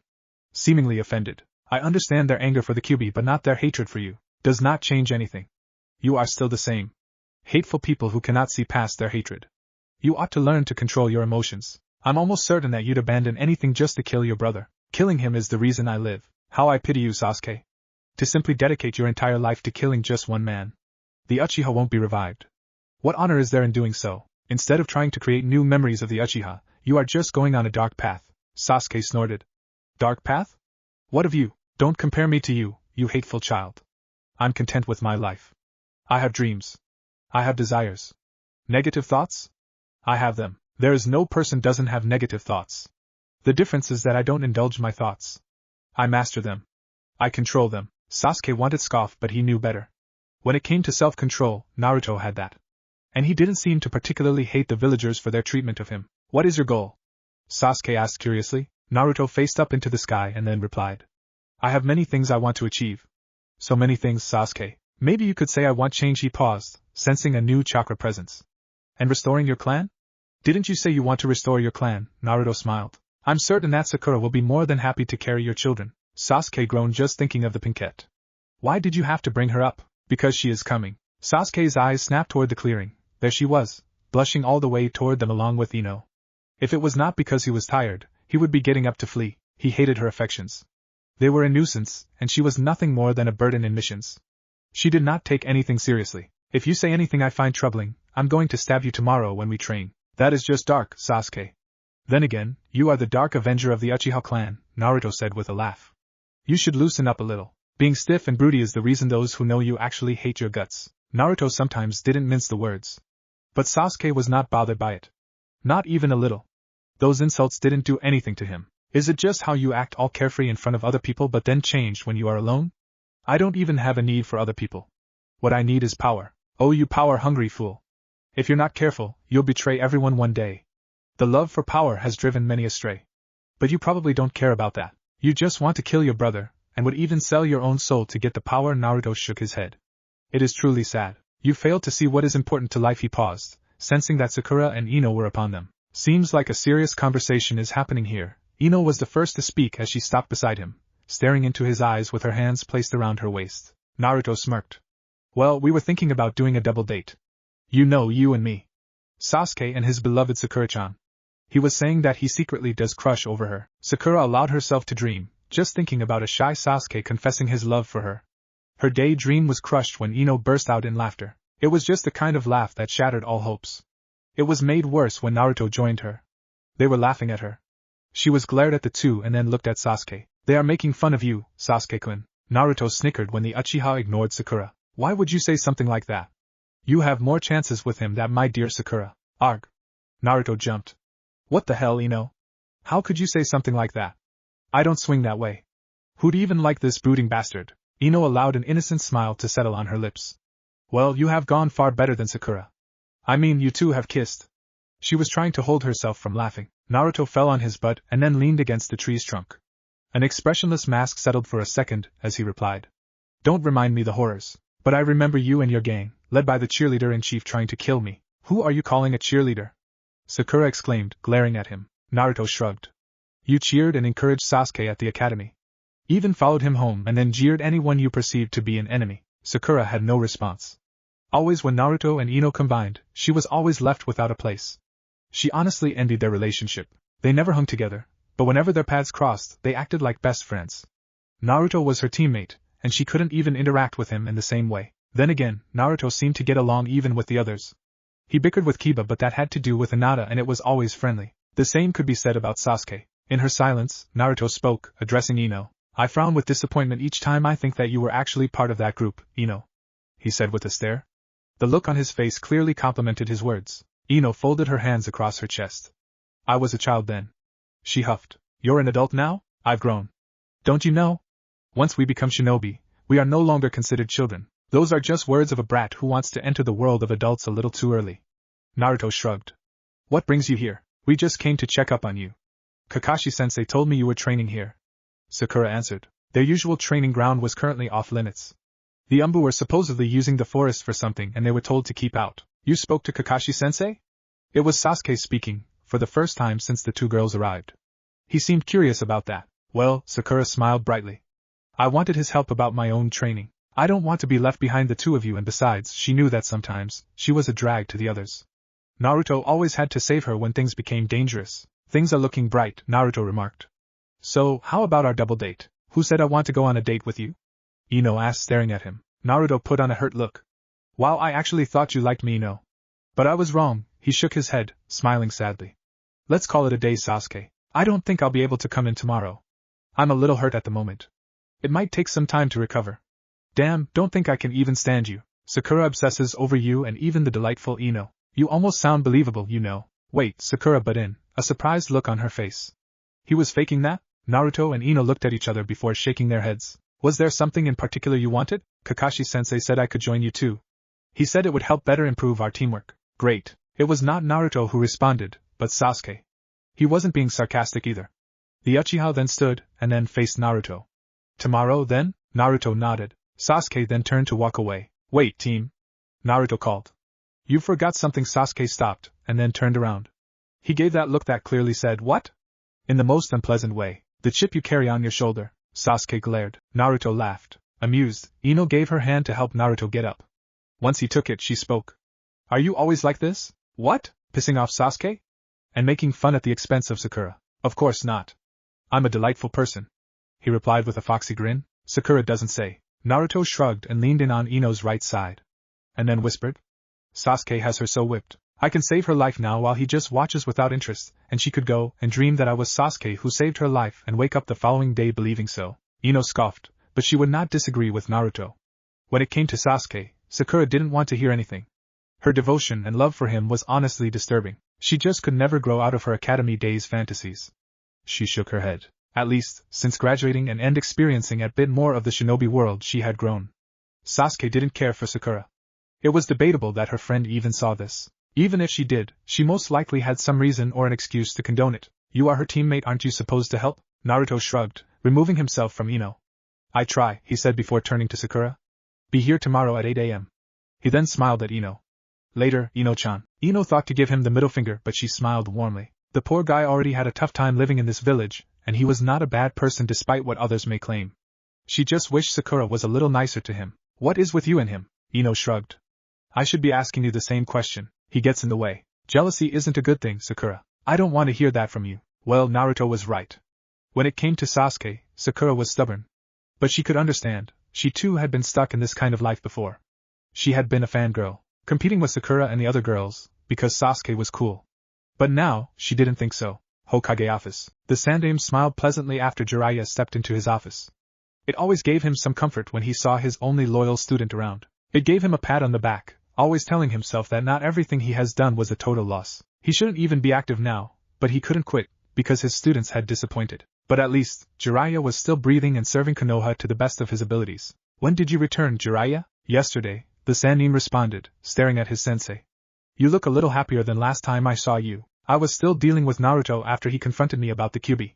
He smiled. He should have known that it would happen. The bijou was sealed within after all. It was a difficult moment for him. He'd never seen Naruto look so betrayed and hurt. For some days he thought that perhaps his relationship with Naruto was over. But now things are looking good. For you maybe. Jiraiya paused, shaking his head. I met him. My road is going to be a little more difficult. Hardly surprising. Ever since realizing that I kept the truth about the Kyuubi from him, Naruto has come to conclude that there are many things I'm hiding from him, even about his parents. That was a touchy subject that Hiruzen always tried to ignore, but he had a feeling Naruto suspected something. He just could never ask because he knew it was going to be an emotional talk that may not be pleasant for him. He knew it was only a matter of time before this happened. You think he knows something? I don't know. He probably suspects something. He is not that stupid, and we don't know what Orochimaru told him. Hiruzen shook his head. He always dreaded the thought. Have you spoken to Tsunade? I saw her. The Sannin frowned. She refused to return. Still racking up gambling debts and roaming around freely. She is only safe because she is a Sannin. He shook his head. She won't return. Allowing Tsunade to roam free despite her talents, one of the things that has earned him some angry retorts from Danzo. Worse, there was also Orochimaru, who he had allowed to leave, simply because he could not kill his own student. But he'd understood Tsunade's pain and allowed her to cool her head, but it didn't seem like she was ever going to come back home. You think I have given her enough to work over her issues? Well, it isn't like you can send Umbu after her, but you can force her to return. Tsunade is a valuable kunoichi to Konoha, and we are wasting her talents by allowing her to roam free. Naive, indecisive, and frequently lacking the spine to do what has been done. The thoughts haunted Hiruzen. You've just never been willing to go that far. Jiraiya cared for Tsunade, but he didn't know about forcing her to return to the village. There was no war. The village was not under any attack. She was not needed, but he understood. Hiruzen wanted someone to replace him as Hokage. He had already turned down the request, but maybe Tsunade could do it. When you meet her next time, tell her she will be branded a rogue shinobi, and a bounty on her head will be placed. That puts her life in danger. There are dangerous criminals out there who wouldn't waste time terrorizing her. She is powerful enough to handle any threats, but if she does not want to face that threat, she just has to return home. She doesn't have to become Hokage. She can run the hospital and train new pupils. The village is lacking in recent years. If you are not going to do it, I will send someone else to send the message. Hiruzen spoke in a hardened tone, staring directly at the Sannin. Jiraiya merely nodded. He wasn't going to argue with the third. The Akatsuki is still making moves. But Orochimaru has already left the organization. Their objective is something that remains unknown. However, we must continue to keep an eye on them. If the likes of Itachi are part of the group, it really has to be taken seriously. The great nations were never at peace with each other. As long as the other was not threatened by the Akatsuki, no one was going to do anything. Hiruzen had even heard that the Tsuchikage was excessively using the organization, and even Kumo at some point. There was word that even the Kazakage was using it. They seemed to be effective in their missions. No one saw them as a threat. As long as they did their work outside of the great nations, keep an eye on things. We thought his place in the Sound was only a place for hideouts, but it has now become a fully fledged village. He smiled bitterly. But knowing him, it is just another way for him to get access to people for his experiments. He already has hideouts around the shinobi world. Yes. Find out whatever information you can find about this village. And be in contact with the Sound. We cannot in good conscience just watch when we know what is happening. He is our problem, and we will deal with it. Hiruzen knew that Jiraiya had never had any intentions of killing his former friend. But Hiruzen was now willing to do what must be done. What was love when it ignored the suffering of the many people in favor of a twisted shinobi who only cared about his experiments and power? You want to invade the Sound? Orochimaru's village, the third Hokage corrected. Get me the information I need and I will decide what must happen. If Orochimaru's village becomes strong, he will no doubt come after Konoha. He already holds a grudge. You think he would attack Konoha? Jiraiya wanted to reject this, but this was Orochimaru they were talking about. He was arrogant enough to plan an attack and twisted enough to make an attempt to execute it. How things change. Some years ago, he was trying to get the man to return to the village. But who would have accepted him after what he did? And not to mention, he had already hit them where it hurt the most, with Naruto. Of course, that was something they all tried to ignore. The village didn't even know about, only a few knew. If they knew, it would only add to the burden on Naruto. Speaking in a bitter tone, the Toad Sage added. We speak of wanting peace, but even after everything that Orochimaru did, I was willing to forgive him because he was a friend. But now I think about, what about those many parents who lost their children because of him? Who was even going to forgive him for his crimes? He hasn't even stopped doing what he was doing in this village. We are often willing to overlook certain things when it affects us personally. And when we think it is someone we know, we always think that there is a chance for them to repent, ignoring the pain of others. Hiruzen smiled. We are all guilty of that in some times of our lives. But we must now do what we must be done. Orochimaru cannot be changed. I wish he could, but we cannot ignore what he has done. If he was someone we had no personal connection with, we wouldn't care. What the Akatsuki is doing now is less horrible compared to the pain and damage he has done. But with them, we are quick to act. Because we have no relations. He shook his head. One person who'd gladly even lead the attack would be Danzo. He has campaigned for action to be taken against the Sannin for a long time now. I will gather what I can. Jiraiya's expression turned serious. Do you talk about what happened with Naruto after Orochimaru had him kidnapped? Hiruzen's smile slipped. No. It is something that still weighs on Naruto heavily. From the village to Orochimaru, that is something I think he tries to pretend never even happened. That has helped because memories are abundant. We had considered sealing those memories, but it would have done more harm than good. We will eventually have to deal with it. Of course. I'm waiting on him to talk about it. For now, Naruto is happy. He has friends, and is finding ways to deal with the villagers' hatred. I want him to handle things at his pace. He performs well when no one is rushing him. Kakashi has always been a complicated person but easy to deal with. But Kurenai couldn't say he was her friend. She'd only joined the Jonin Club only recently. Even when the Kyuubi was attacking Konoha, she was one of those who were not allowed to enter the battlefield because they were young ones who had a bright future ahead of them. She smiled, looking at the silver-haired Jonin who was walking up to her, hands inside his pockets, a rather disinterested look about him. Then again, as far as she has known, he has always been like that. Sorry to call you out so suddenly. Kakashi waved his right hand. I wasn't doing anything. I called you out because one of your students made a request to me a couple of days ago. I wasn't sure how to handle it, so I thought it would be best to speak to you first before making a decision. Kakashi had thought she wanted something, personally, but not one of his students going to her. For a moment he stared at her. If anyone was approaching her, it would be about genjutsu. The only person who'd asked that was most likely Sakura. She was the one who showed promise due to her excellent chakra control. But Sakura asking help on training to another sensei? It didn't seem to fit. From what he knew, she had quit training with both her teammates after the first day. But anything could happen. Sakura? Kurenai shook her head. Naruto. That was surprising. He didn't see it coming. Kakashi had to stare at the woman to see if she wasn't just joking. But Naruto and genjutsu? The two didn't seem to click. Naruto wasn't even suited for genjutsu. I thought the person asking you would be Sakura. She has displayed potential with genjutsu. Naruto, on the other hand, has massive chakra reserves, and no perfect control over it. He mentioned that, and still wants to learn genjutsu? You didn't know about it? Kakashi shook his head. He has been training with Sasuke over the past week. He didn't say anything about it last time we spoke. Oh, Kurenai paused, thinking. He didn't say he wanted to exactly learn how to use genjutsu. He said he wants to understand it because it was his weakness. I don't have a problem with it, but he is your student, and I didn't want to start teaching him anything without talking to you first. No, it is fine, Kakashi replied. If Naruto wants to learn and if you have no problem with it, you can teach him. Considering that Naruto was the Jinchuriki with a rather dark cloud following him around, Kakashi thought she would have reservations about it. He smiled. At least even with everything, there were people who were willing to overlook all that and do what they thought was right. And the third Hokage? Should I speak to him as well? I mean, given his special circumstances, Kurenai spoke with caution. Kakashi shrugged indifferently. It won't be a problem. But if you want to be at ease, you can still speak to him. Training Ground 7. If there was anything disappointing about this team, it had to be Harino Sakura. Ever since she joined them for a single training session and then walked away halfway, Naruto had never seen her again. Perhaps he and Sasuke had pushed her a little harder. She had gone home limping and battered. But pushing her limits was the best way to improve her. The Uchiha had predicted that she wouldn't return. Not that it hadn't been a prediction worth gloating about. Sakura refused to do hard, and had said their training was too hard for her. It should have been suspected that she would quit, but not halfway through the first day. You're making me uncomfortable. Sakura gave Naruto a side glance. They were standing under a tree, waiting for their sensei to arrive. Sasuke was sitting up on the tree, looking like he would rather be somewhere than here. She knew why Naruto was staring and she knew it was disappointing, but it didn't make her feel any good. Sorry, I got lost in thought. Why do you think Kakashi-sensei called us? Mission, most likely. Some clients choose who they want. I wouldn't be surprised if some people come to choose our sensei. He is famous after all. They'd probably be horrified that the famous Jonin was a tardy kind of person who didn't seem to take things seriously. Naruto knew better, of course. Everyone had his own demons to fight. He'd come to see that in this life of a journey, it was a rough ride that would cripple him if he was not strong enough. The hatred from the villagers? He'd managed to stomach it. But the shinobi world could corrupt it all by forcing him into situations where someone had to die to protect his teammates or the mission. I thought we'd get a little more time. Naruto shrugged.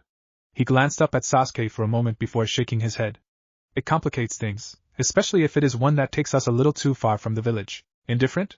No, he would be disappointed if that was going to be case.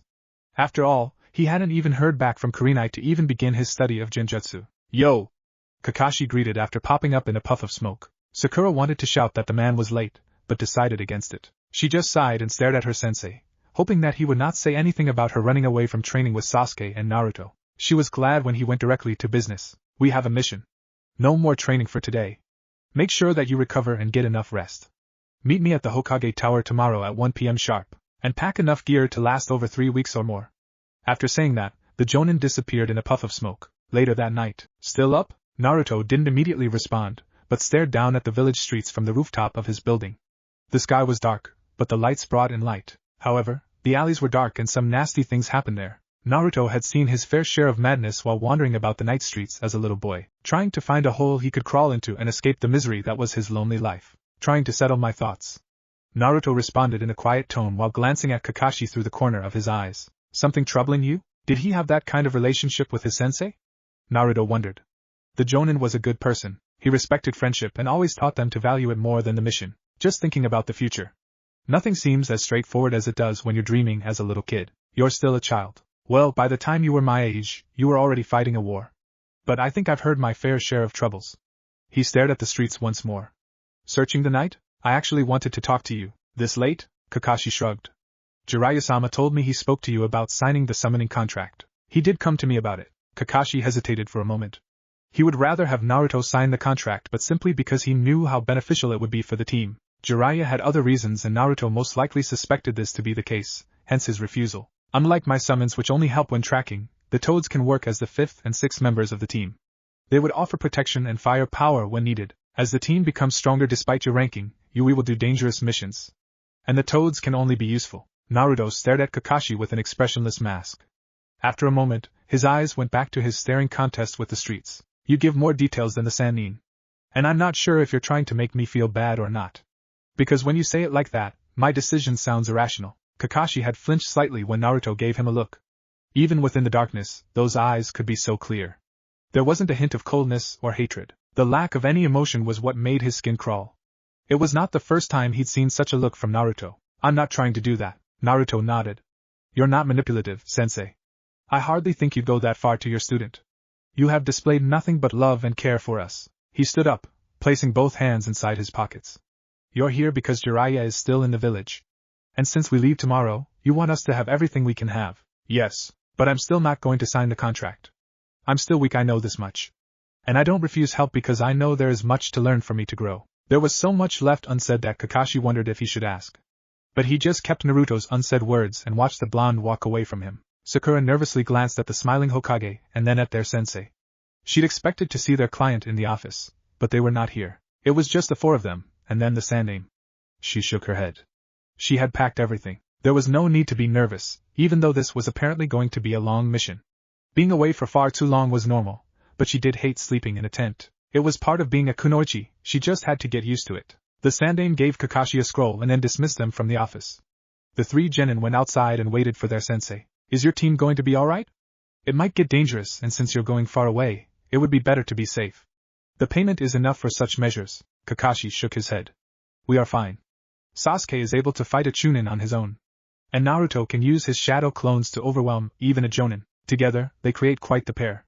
And that is when he isn't even using Mokuton. I'm sure Naruto and Sasuke can take care of themselves. I've been observing them. Naruto has also made some massive improvements due to the scrolls I gave him. He even showed me a jutsu as a thank you. Hiruzen shook his head. It was beyond what a genin should be able to do. At this rate, Naruto could go on to match the heights of the Shodai Hokage. And that is excluding the power of the Kyuubi. It may be that Naruto will never have to depend on it. It is your other student I'm most worried about. Kakashi released a long breath. The eye smile disappeared as he thought deep. Still living in fantasy land? But slowly, she is getting in grips with the shinobi world. Is that your method? To teach them through experience? I just think it is better. They decide for themselves whether this is the life for them. If Sakura doesn't feel this life is not for her, she will quit it. The Jonin explained. But I was disappointed that she was not the one who asked Kurenai about Genjutsu. The third Hokage smiled at this. He'd been surprised when Kurenai came up to him. Of all people, he would have never expected Naruto to be the one to attempt to learn Genjutsu. It didn't seem like it suited his fighting style. But it was important for a shinobi to know all the basic fighting styles to better prepare for when you must face against them. Naruto had the chakra and capacity to learn various styles without overloading himself. If you're not willing to give it a push, she won't move. According to your reports, Sakura is more concerned about trying to impress Sasuke than training. That is the challenge, but Naruto is slowly urging her away. Hiruzen shook his head. At this point, she is far behind her teammates, and will create an imbalance. If she lags far behind her teammates, it becomes a problem. You know this. The more dangerous missions you take, the more of a burden she becomes to the team. You have already noted as much in your reports. This is her last mission. If you cannot sort her out, I will remove her from the team and put on someone who will not be a burden to the team. He should have expected this would happen. In almost all missions, Sakura was defenseless. She didn't have anyone's back, but someone always had to have her back. He had already seen the problem it was creating. Naruto usually had to do both his and her duties. Sasuke refused to handle it unless he was forced. This harmony was not going to last forever. He sighed. He didn't want the team to be broken up. But at this point, Sakura was likely going to end up getting killed or one of her teammates hurt because of her weaknesses. And not to mention, their missions could be jeopardized because the team would try to save her and risk the mission. The Sandaime was trying to avoid this situation. Naruto would probably express sadness if she was booted from the team, and Sasuke was likely to just shrug. Or maybe even express hope that their new teammate would become an upgrade. Either way, it wasn't something Sakura was going to take in too well. I understand. I was a little worried some parts of the chapter felt a little heavy. I want this Naruto to be different to the others I've written. I just hope I won't turn to my dark tendencies. In any case, due to the positive reaction to the first chapter, I felt pressure when working on this. I hope it didn't disappoint. The Omnipresent Sage. Chapter 3. Control, lack of, control, and lack of. This mission is very important. Don't get excited over it and forget duty. Sasuke suppressed the urge to roll his eyes. The Jonin hadn't exactly told them what their mission was. But they were still within Konoha, walking along the streets. For different reasons, their presence caused eyes to turn toward them. He didn't need the attention. He hated it. Maybe not as much as the villagers hated Naruto. He always did try shut it off and live a world of his own. Being cheered by these people wouldn't make him stronger. Training would. Hence, he saw no need or even had the desire to bathe in the glowing affections showered in his wake. Thinking of this, Sasuke glanced at Naruto. His training partner was capable of pretending as if he didn't see anything happening around him. Sakura was just oblivious. She hardly took anything serious if it didn't have him within it. Disappointing that she had to be their teammate. If he petitioned for a better teammate, Naruto would support him. As far as he was concerned, the two didn't get along. And better than anyone, he knew that Naruto understood and knew what had to be done. In all the missions they'd done, the blonde had displayed cold rationality that it had sometimes left him surprised, if not completely shocked. Of course, his throne as the genius in the team remained unmatched. Yet according to Naruto, the brilliance of such genius was overshadowed by his uncontrollable emotions. It was a nagging thought that was always accompanied by Naruto's look of disappointment. Who are we protecting? I don't remember saying we're protecting someone, Sasuke. Kakashi replied, eyeing the genin through the corner of his eyes. Sasuke shrugged. Some people wouldn't get overly excited if we were not going to protect someone who is unknown. Why do I get the feeling that you are talking about me? Naruto glared at Sasuke. If you feel offended, it must be true. Team, I was quiet and minding my own business. You want to start with me? Sasuke ignored him and looked to the side. Naruto released a short breath and then faced Kakashi while walking backwards. This is your fault, sensei. You're the one who pretends not to hear things. Look at this bastard now. Kakashi didn't respond. After a moment of seeing Naruto's stare, the Jonin replied. You said something? Naruto felt a tinge of frustration boil over. There was nothing funny about that reaction. Worse, he was sure there was something of a smirk on Sasuke's lips. After that, he turned away from his sensei and faced the street ahead, placing both hands inside his pockets. Is the team right? Yeah, we are going to be guarding Princess Yuki while she shoots her movie. We will be going to the snow and be with her until the movie is over. The Princess Yuki? The famous actor? Sakura asked with excitement. She was less concerned about the princess but more about those who she acted with. After all, there were some hunks in the big screen. Yup, I thought we were going to do something a little more challenging. Sasuke complained. What relevance did that woman have in the shinobi world that she would attract danger? Don't be like that, Sasuke. I'm sure this mission will be worth it. Kakashi replied, and he would have time to mull over what the Sandaime said about Sakura. Did he tell her straight to her face that she ran the risk of being removed from the team? Her entire motivation was currently to impress Sasuke. It was an attitude disappointing for a kunoichi, but he had to find a way to change things. Another teammate would change the team dynamics. He was fine with how things were. Even the bickering. It was nothing dangerous after all. There was no hatred afterward, yet so often, Kakashi found himself looking at it through a window. A bystander. Even though they were his students. And inwardly he smiled. His sensei would be disappointed with his performance. You all have to pull your weight. We cannot fail. We will get a bad reputation if something happens while we are guarding her. I can imagine the headlines. Naruto smiled. The famous Sharingan no Kakashi and the last Uchiha failed to protect Princess Yuki. Is this the end of the hidden leaf, or was there some motive behind the failure? Worst case scenario, for him that is, the villagers would blame him. They would find some way to lay the blame on him, and their biggest cheerleader would no doubt sing the same tune if they pressed her right. Naruto thought Sakura would abandon her family and follow Sasuke if it took that much to be with him. The wonders of an unhealthy obsession. Why do I have to be there and not you? Naruto smiled. I do not exist besides, you're the famous last Uchiha. Me and Sakura are just nobodies. Kakashi's lips twirled upside down under his mask. Those words drove a sharp object on his gut. This was no doubt a response to the villagers' attempt to deny Naruto an existence and presence. They were usually willing to admit his presence for the objectives of their hatred, and when something bad has happened, the great Naruto bridge still has some tails wagging with disbelief. If those hardened had the power, they'd petition for the bridge and the wave to be renamed to a proper name, not the name of the thing that killed their loved ones. Not when something bad happens. It was already too late when Kakashi realized he was speaking too loud. He meant to think those words, yet they didn't attract a negative reaction from Naruto. He merely said, true that. The acceptance, causality in which he accepted the words bothered Kakashi. But should he? Was it that Naruto had found a way to accept his reality? Either way, all of us must pull our weight. Now there is an emphasis there. Naruto amused himself by trying to imagine Sakura's reaction if he said this was directed to her. Don't, Naruto. Of course, sensei. I don't say things casually that would make us feel uncomfortable before we even leave the village. Kakashi stared at Naruto through the corner of his eyes. Sometimes he felt he should worry. Naruto's choice of words was calculated. He didn't have the same thoughts as Jiraiya. He had grown to know more of the blonde, but it was just how his student was able to read through the mood in almost every situation and act accordingly. This bothered him at times. From observations, the only times Naruto went overboard were of moments he wanted to do something for his amusement. Failing to get anywhere with his thoughts, Kakashi sighed and looked ahead. This was going to be a long mission. Naruto didn't hate being outside of Konoha. He felt free whenever he was bouncing in foreign lands. There was no one staring. No one glaring. He always felt like the weight of the world was off his shoulders. It was sad and ridiculous. He shouldn't feel so oppressed at home that he would feel alive and much happier while outside of home. But what else could he do? There was nothing. It was merely to just hope. The third was always telling him to do good to change the thoughts of the villagers, and he tried. He would do that. But he never denied that freedom tempted him with treacherous thoughts whenever he was away from Konoha. But of course, treachery was quieted by the criminality of the outside. While he was in this group, he was happy and free, but he wouldn't have the same thoughts if he was alone and powerless. No matter what, Konoha was his home. Nothing stops you from running. I would even help you by giving you my power to ensure that you don't get caught. The Kyuubi had once told him when he'd been thinking out loud. It was tempting, but he denied the devil's enticement. He would fight for his name and existence. One day, he would become what he wanted to become. Maybe he just wanted to be loved. But was that wrong? Who didn't want to be loved? There was no child who didn't want to be loved either by parents of those around him. You're getting too comfortable. Naruto glanced at Kakashi. The Jonin was standing on a tree branch toward his left. Naruto was also sitting on a branch, legs swinging slowly. Below, a worn-out Sakura was trying to recover her breath. A girl with weak stamina and the physical strength of a fresh academy student. Once Sakura was ready, they would continue their journey. Got lost in thought. Be mindful of where we are. Anything can happen. We don't know who could be watching.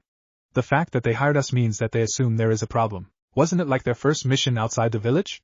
A hard lesson for a mission that was. But the preceding jobs have been easier. They now knew what could happen outside of Konoha.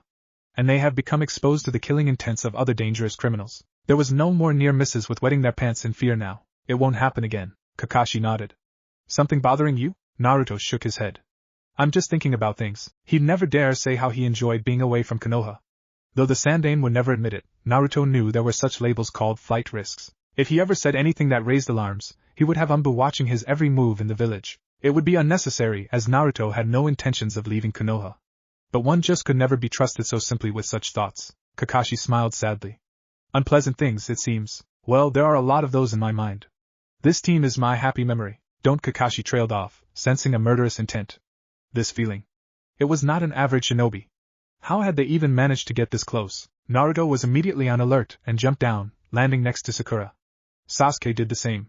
The girl was trembling while pressed against the tree. Naruto couldn't deny that even he felt the sharp bangs of his heart. It was nothing like Zabuza. This was dangerous. Kukukuku. This evil laughter echoing through the trees. It made Naruto's body tense, his intestines cringing. His expression became blank. There was only person who giggled like that. He knew this too well. He should have realized this feeling the moment it hit. Orochimaru, the sadist bastard, was here. What did he want? Good reflexes. Hearing this arrogant and amused voice, Naruto felt something in his heart burst. For a second, pure contempt flashed through his eyes, before he quickly wiped it away, much to the giggles of the beast inside of him. It was always telling him to embrace his hatred. Come out, Orochimaru. Kakashi called. He placed a hand on Naruto's right shoulder. He could sense the blonde's tension. It wasn't unexpected. There was a lot more buried that Naruto didn't seem to have any desire to deal with.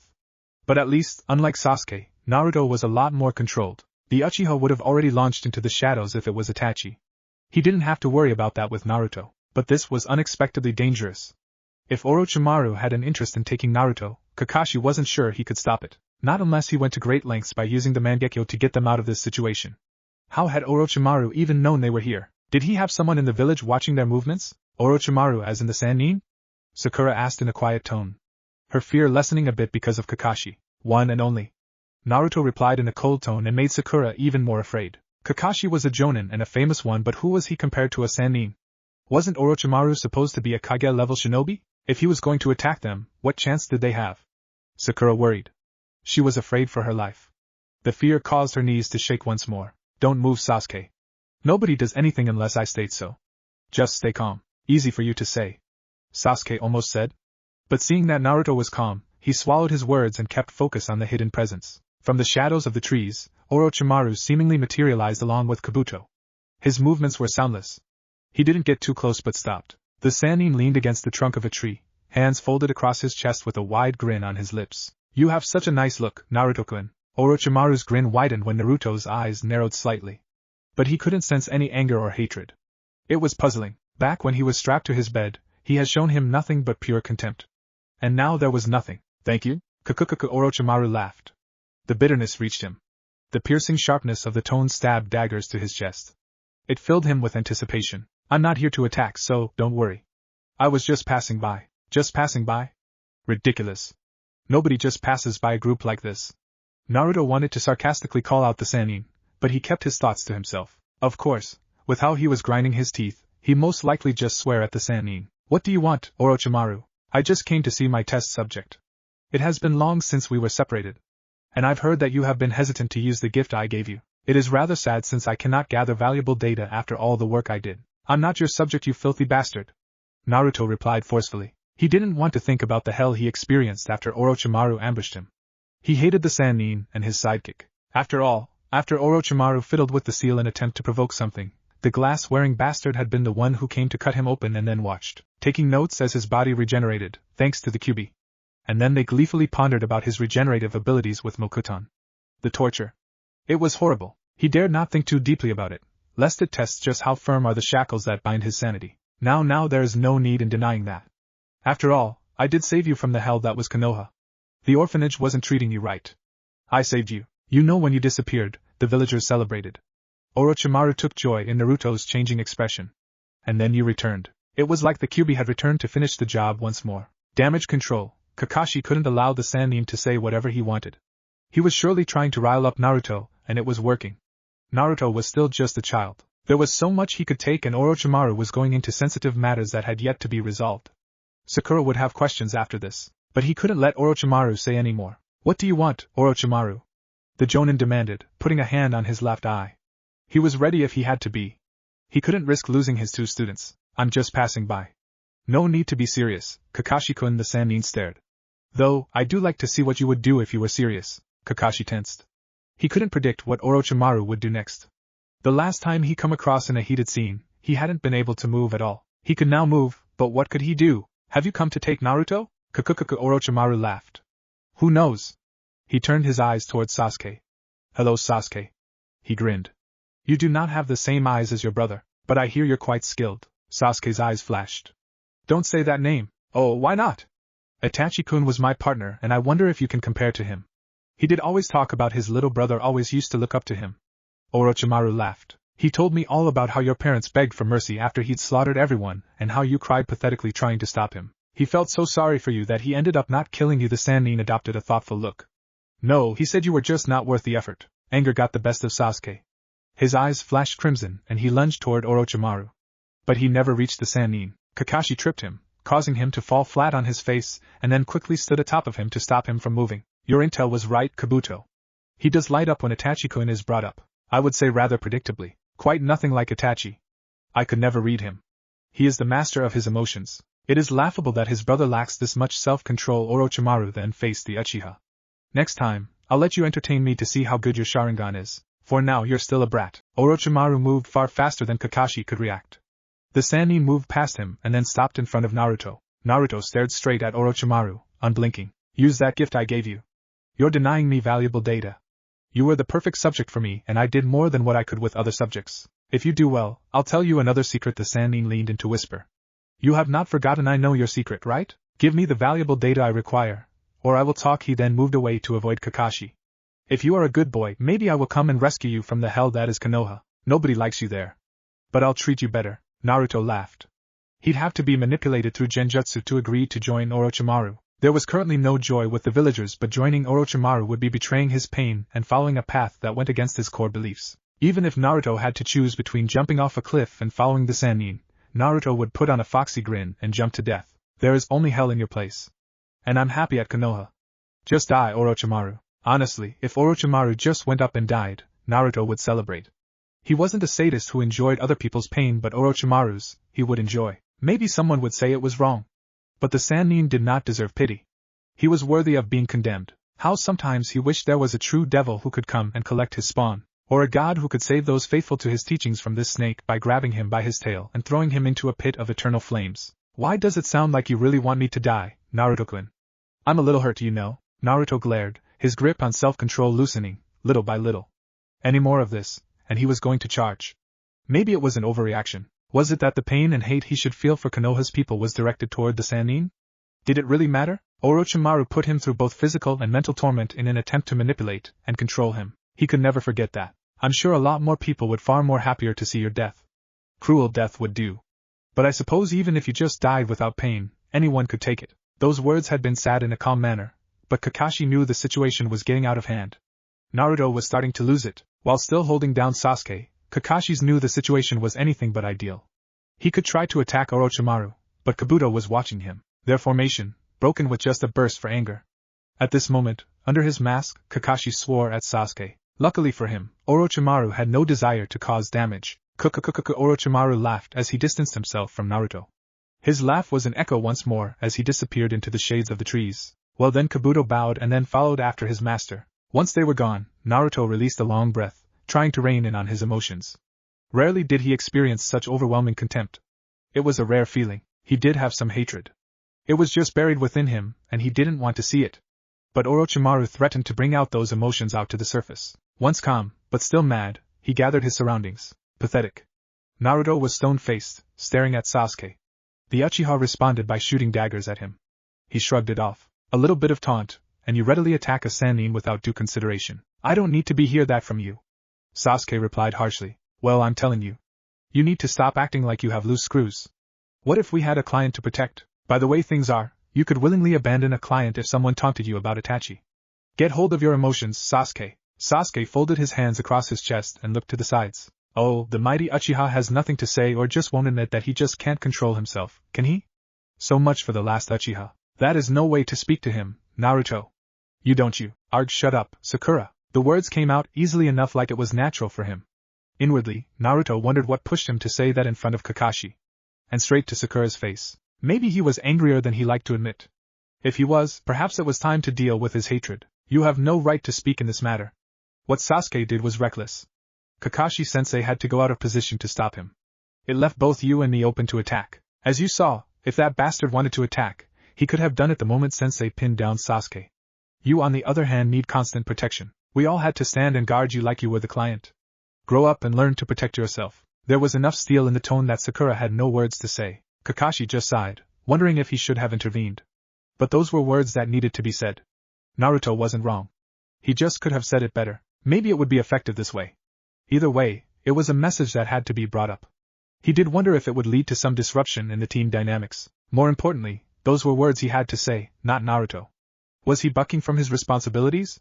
He certainly didn't do enough. He only took the effort of teaching Sasuke after he started to show signs of extreme jealousy. Was it even a bad thing that Orochimaru didn't fight them? For some reason, Kakashi thought this was the worst-case scenario. While he spent his time casually talking to Naruto, there was no doubt that he expressed some interest in Sasuke and that was dangerous. Still, he'd never seen Naruto like this. Perhaps this was a good thing. What you tried to do was stupid and reckless, Sasuke. Either Naruto or Sakura could have been hurt because of you. You could have been hurt. This kind of attitude is what disqualifies other shinobi from completing missions. Or even being sent to missions. The Jonin turned to Naruto. Speak better, Naruto. When his eyes turned to Sakura, he felt the energy seep out of him and just shook his head. Naruto took a deep breath and then forced a smile. He truly hated Orochimaru. But he was losing his composure here. It was amazing just how someone's presence could cause such a reaction and force things out. Just now, he really wanted to just sit down and calm his nerves. After a couple of moments, he rained down on his thoughts, slapped himself across the face, and faced his teammates. Sorry about my tone, Sakura, he said. I was a little angry. A little? Sasuke wanted to ask. Sakura couldn't say he was wrong. She wanted to shout, but there was something about the way that Kakashi looked at her, and then seemed defeated that occupied much of her thoughts. Instead, she just said it was okay and looked to the other side. I'm not going to apologize to you, Naruto said in sharp tone. He was talking to Sasuke. You deserved it. I don't need apologies. But he would not admit he had put the team in danger by acting in the way he did either. Admittedly, being talked down by Naruto like a child did piss him off. The fact that he couldn't stop himself bothered him much less than being at the receiving end of Naruto's harsh lecture. Come on, let us keep moving. Naruto picked up his bag and then flung it over his shoulders. This was going to be a difficult mission. He wasn't going to hold grudges, and the same was for Sasuke, so it would not affect their teamwork. But he couldn't say the same for Sakura. In the end, it wasn't like she was that useful anyway. Whether she worked with him or not was immaterial to the success of the team, as he and Sasuke mostly did everything. But who could have thought that we would come across such a situation? Naruto asked as they hopped through the trees. Unexpected, but it has nothing to do with the mission. Indeed. He has his interests, but I'm glad nothing happened. It would have been disastrous had he been in the mood to do harm. Naruto may have ended up being taken and returned to a cell with his chakra sealed off. Or maybe Sasuke could have been taken. Someone could have died. Anything was possible. Let us try not to worry about him. We have a mission. If we allow ourselves to get distracted, we will fail. Was it wise to leave them like that, Orochimaru-sama? Kabuto asked in quiet tone as he walked slowly beside his master. It had been the perfect opportunity to grab both Naruto and Sasuke. They had invested heavily on the blonde. There was never going to be another opportunity like this. Konoha was going to take measures to protect its assets. Are you forgetting how things were like last time we got him? Orochimaru hadn't thought Hiruzen would turn into that kind of person. But he'd seen it. His kind and gentle sensei had turned into a demon the moment he realized Naruto was gone. His hideouts had been destroyed with Danzo working overtime to find Naruto. And when they had found the blonde, the message had been passed. He had crossed a line he should have never crossed. If they did something like that again, the reaction was going to be worse. Konoha would have its shinobi actively hunting them. For him, it would not be a problem, but the people working for him would be causalities, and breathing would a little difficult. He couldn't afford to be restrained in this manner. Not when he had his other plans. I haven't forgotten. Kabuto pushed up his glasses while smiling. But he was a good test subject. Being a Jinchuriki and Uzumaki worked well for us. He could be a monster when he grows older. True, but if we want him, we can always get him. Konoha does not want him. We merely have to push the right buttons. For now, we can let Konoha have him, and if we need him, we could use him. Against Konoha, you mean? Of course, Orochimaru grinned. I'd like to see the look on Sensei's face when Naruto turns on Konoha. It would be something. But Kabuto didn't think it was within the realm of possibilities. His master did have a way with words and convincing people, but Naruto hadn't been willing to listen to them even before. He had no friends then, was betrayed by everyone. And now he had friends. Things were different. He liked to think that his master wasn't ignoring this fact, or the fact that when Naruto finally snapped, he destroyed their hideout while trying to murder them, and that was what led to Konoha finding Naruto. Sasuke-kun can also be easy to lure. His desire to kill Itachi is as great as said. It would be great if he could get a sample of Naruto's DNA after all the experiments. After all, he'd been able to do much with Naruto because his body could handle it. He hadn't been able to get anything because Konoha had arrived a little too soon after the Kyuubi decided to come out, threatening even his life. He hadn't been able to even see the results of his experiments. If he could acquire Sasuke, he could make some safe modifications. True to Kabuto, there was no one who would suit them like Naruto. He truly was perfect for a subject. And his affinity with Hashirama's cells made things a lot simpler. Maybe the blonde did have an inherent ability to use Mokuton. Orochimaru hadn't been interested in that. Other additions were merely tests in an attempt to see if he could create a clone of the 6 paths. It was too early to tell, but with enough time, he would see if he was successful or not. He is predictable. And lacks control, which makes taking him now a problem. We also don't want to have Itachi turning his eyes toward us. Orochimaru didn't want to face the older Uchiha. He would not forget the humiliation he faced. Never. He would make sure he gets his revenge against Itachi. For him to be so belittled and told the ninjutsu he has worked hard to acquire was useless had been infuriating. Kanehigakure. Hiruzen smiled warmly seeing Kurenai walk into his office. The kind-hearted woman had always had a special relationship with him, and he has asked her to do some difficult things. She did what needed to be done. He just hoped he wouldn't be pressing too much and end up breaking her. Hokage-sama, please sit. Kurenai the Sandaime Hokage pointed at the chair in front of his desk. Kurenai stopped for a moment, and then nodded. She hated being the subject of the Sandaime's gaze. The old man made some difficult requests, and with Naruto seemingly his favorite person in the whole village, she wasn't sure how she was going to handle things. If he called her, then there was something. Don't be tense. He was smiling. But the steel in his tone didn't make Kurenai feel any better. She still released a long breath and shoved her thoughts at the back of her head. You wanted to speak to me? Yes. About Naruto. There was always something serious when it came to Naruto. The unloved Jinchuriki of the village. The spawn the Kyuubi left behind after its defeat in the hands of the Yondaime Hokage. At least those were some tales some villagers whispered when they thought no one was watching. There were many stories really. Most of them ridiculous that she thought only 5-year-olds should be cooking up in their imaginative heads. But grown adults wrote novel stories and seemed to actually believe them. Kurenai had considered that when she made her decision. But there was nothing wrong with offering help. The poor kid already had enough hard time. Some shinobi even willingly spoke about trying to sabotage his training. Such thoughts have been hinted to her. It seemed like someone was even spreading the news that she was going to be teaching him genjutsu like some juicy gossip along shinobi corners. But she was in this and had no intention of getting away. She may never get the chance to teach anyone genjutsu after all. You're already aware that he is a Jinchuriki of the Kyuubi. But there are other things you must know about Naruto. I won't repeat myself, and you are never to say this to anyone. Understood? Yes, Hokage-sama. Hiruzen leaned back to his chair and held his hands together. If possible, he would like Naruto to develop a good relationship with Kurenai. She could be a sister or a mother figure. Anything worked for him. He wasn't going to tell the woman to develop such a relationship. He was just going to create an environment that made it possible. There was nothing wrong with it, and Kurenai didn't have to know his thoughts. But was it the right choice telling her this? He could trust her. She wasn't dealing with S-rank secrets for the first time. It was nonetheless a different matter altogether when it concerned Naruto. I have to thank you for accepting to help him. Naruto has not always had people he can ask help. I consider it growth on his part, and a welcome change. The teachers at the academy used to purposefully teach him the wrong things because they hated him. When he realized this, he learned to study for himself. It was difficult since he couldn't even get into the library. Hiruzen shook his head. A road filled with nothing but betrayal. Naruto learned the Kage Bunshin after seeing some jonin use it. It was his safe bet into getting into the library after quick transformation. Because of this, he doesn't willingly accept help unless it's necessary. A tough young life indeed. What kind of a person even denied a child from entering a library? Then again, to many people, he was the Kyuubi. Who would be stupid enough to allow the Bijou to learn new things?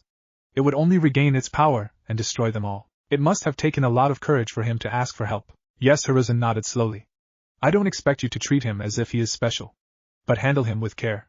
You are aware that he once disappeared from the village, yes? A mystery that has never been solved by many. No one seemed to know. He was gone from the village streets for a couple of months. Anyone could have noticed. After all, the villagers had started to openly talk about the death of the Kyuubi brat. He had resurfaced once more. But a different kind of person, or so she heard. He disappeared because he was kidnapped by Orochimaru. He was experimented on. It is something that he doesn't talk about, even with me. But he has to deal with it. We never said anything because it would simply make a worse case a little more chaotic. Just how much did the blonde suffer? How was he even sane after all that? Kurenai closed her eyes, trying to digest fully what she'd been told. You want me to help him open about it? Yes. But don't force things. He smiled.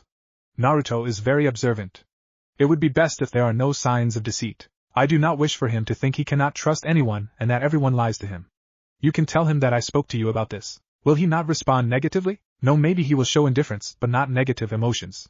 It will be problematic if he finds out we spoke and kept it a secret. Naruto could be complicated in that way, but he was still a person Kurenai could handle. At least he thought that way. Morai City. Sakura glanced at Naruto, and then at their sensei. There was something that Orochimaru had said that bothered her. A lot of questions that needed to be answered, but it hadn't seemed to surprise Sasuke or their sensei. It was like she was the one who was ignorant of a lot of things. She was still mad at him for the way he spoke to her, but she couldn't keep her mouth shut for too long. She'd explode with curiosity if this continued. It is getting a little annoying, you know. The voice, cold as ice, snapped her out of her thoughts. Sakura flinched slightly and then looked to the streets of the city. It was crowded with civilians, the normal life that she had once enjoyed while an academy student. The life now was nothing more than hardships that she had never thought would follow her when she became a kunoichi. She wondered how she should say this, but after a moment, she found a confidence and then spoke. What did Orochimaru mean by you being his subject? That is a good question. Kakashi wouldn't enter the debate. The secret was Naruto's to tell. It was nothing too bothersome to cause some friction with the team performance. Sasuke would continue to do as normal. And Naruto was strange in the way he handled things. You're keeping secrets from us, aren't you? Aren't we supposed to be a team? Naruto glanced at the girl with a raised brow. He found her complaints a little amusing.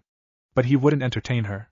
He didn't owe her an explanation, but it was to be expected that she would be back to this kind of person. Running around did its work in making her forget about Orochimaru. Or maybe she was trying to forget about the whole ordeal since she nearly pissed on herself. Being teammates doesn't mean you have the right to know the color of my underpants. I won't ask if you're wearing black today because it is none of my business, he then smiled. But Sasuke may ask if he has that kind of interest. Sakura blushed. That was the color she was wearing. Was Naruto peeking on her? She glared at him and then stole a glance at Sasuke. He was staring at Naruto. She realized he'd been listening to their conversation. Why do you have to bring my name into this? Well, Sakura's reactions are just too amusing. And yours as well. I can't help myself sometimes, Naruto responded with a shrug. It served no purpose in telling Sakura anything. She was that kind of person who you told a secret and she would go around spreading it around to anyone who cared to listen. Ino was the gossip type, but she knew when to keep her mouth shut. Still, he wouldn't tell her. Even if Sakura could keep the secret, whenever something happened that she didn't like, she would open her mouth and then tell him he was doing certain things because of it. After all, she has often reminded him he had a different attitude because he had no parents. Was he to be blamed for that? You're not going to tell me? Sakura asked, her tone a little quieter, her face displaying some disappointment. Naruto glanced at Kakashi, looking for some help, but the Jonin just shrugged. He disliked this part of his sensei at times. The man was more than willing to act like a referee and allow them to deal with their own issues rather than interfere. Sometimes it worked and sometimes it didn't work out, and this moment, Naruto wasn't feeling all jolly that he was going to play nice with Sakura. But he had to be mindful of the mission. He didn't want to say anything that would make the girl lose focus. Someday, Naruto replied casually. It didn't take long for them to walk about the village and then find their client for their mission. Their client was an old man riding a horse with some masked men wearing armor, also riding horses. The man jumped from his horse and stepped in front of them, smiling warmly. Sandeya-sen? Kakashi greeted the old man with an eye smile, while holding out his right hand. You've arrived just in time. Sandeya replied, shaking Kakashi's hand. Is this the rest of your team? Kakashi nodded. Yes. In time for? Sandeya smiled. The princess doesn't want to get on a ship to the snow to continue filming. We were just looking for her. She is within the city but is acting up. Why? Sandeya shook his head. Help us find her first, and then we will talk further. There is a timeline we have to follow, so much must prepare to leave the city by tomorrow morning. Kakashi nodded and then turned to his team. You all know how she looks like, yes? Yeah. Good, then spread out, and when you found her, alert me and we will gather everyone. Hi. The genin disappeared from the view, surprising Sandeya at the speed in which they vanished away from sight. He smiled. You could never underestimate shinobi. Being on the road this long has taught him that you could never underestimate anyone who wore a headband. They looked young, but they were capable of some dangerous actions. He hoped it would be enough for what awaited them in the snow. You're not going to join them? Kakashi shook his head. You need not as well. We can find some place to talk about the mission while they search. For his team, it would be a training session. The woman wasn't a kunoichi, so tracking her down would be a little difficult. But she was also the kind of person who attracted attention, so that made up for her lack of presence. It was only in this kind of situations that Naruto could walk around with his chest puffed up. If he could walk in air, then he could do so. There was freedom any place that wasn't Konoha, and it was the freedom he enjoyed. Perhaps it was the kind of attitude Orochimaru thought would make him want to abandon the leaf, and then join his crusade. But no matter how cruel the fate was, Naruto wasn't about to give up hope and walk on the dark side of the shinobi world. If he could afford to walk like this, there was hope that even in his beloved Konoha, things could change. Thinking of Konoha made him realize that he still needed to get in grips with his chakra control exercises. Since they were likely going to spend the night in the city, he could afford to do some training. He jumped from the street and landed on a roof. 3 Kage Bunshins appeared in a puff of smoke. They all did a transformation jutsu for camouflage, and then disappeared into different directions. Naruto looked up into the sky. The sun soaked his face with its warmth, nearly blinding his eyes. He quickly shut his eyelids and glanced down at the streets. The Gale Princess, huh? This was going to be some mission. He wondered if he could get into the movie. There was no shame in trying to be famous. A bit of movie appearances would also do him some good. Maybe he could ask the people doing the movie if they needed an extra in-film guard. It would certainly be a middle finger to those who thought he would never amount to anything in life. The thought gave him a smile. He would amount to something.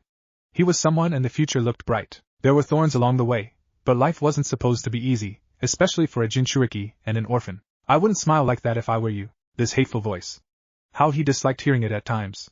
Perhaps the anger there was that he'd managed to regain control of himself when the Kyuubi was trying to break free from the seal while wreaking havoc in Orochimaru's hideout. Had he not snapped out of it, it would have been the end of him. The Bijou liked it when he was angry.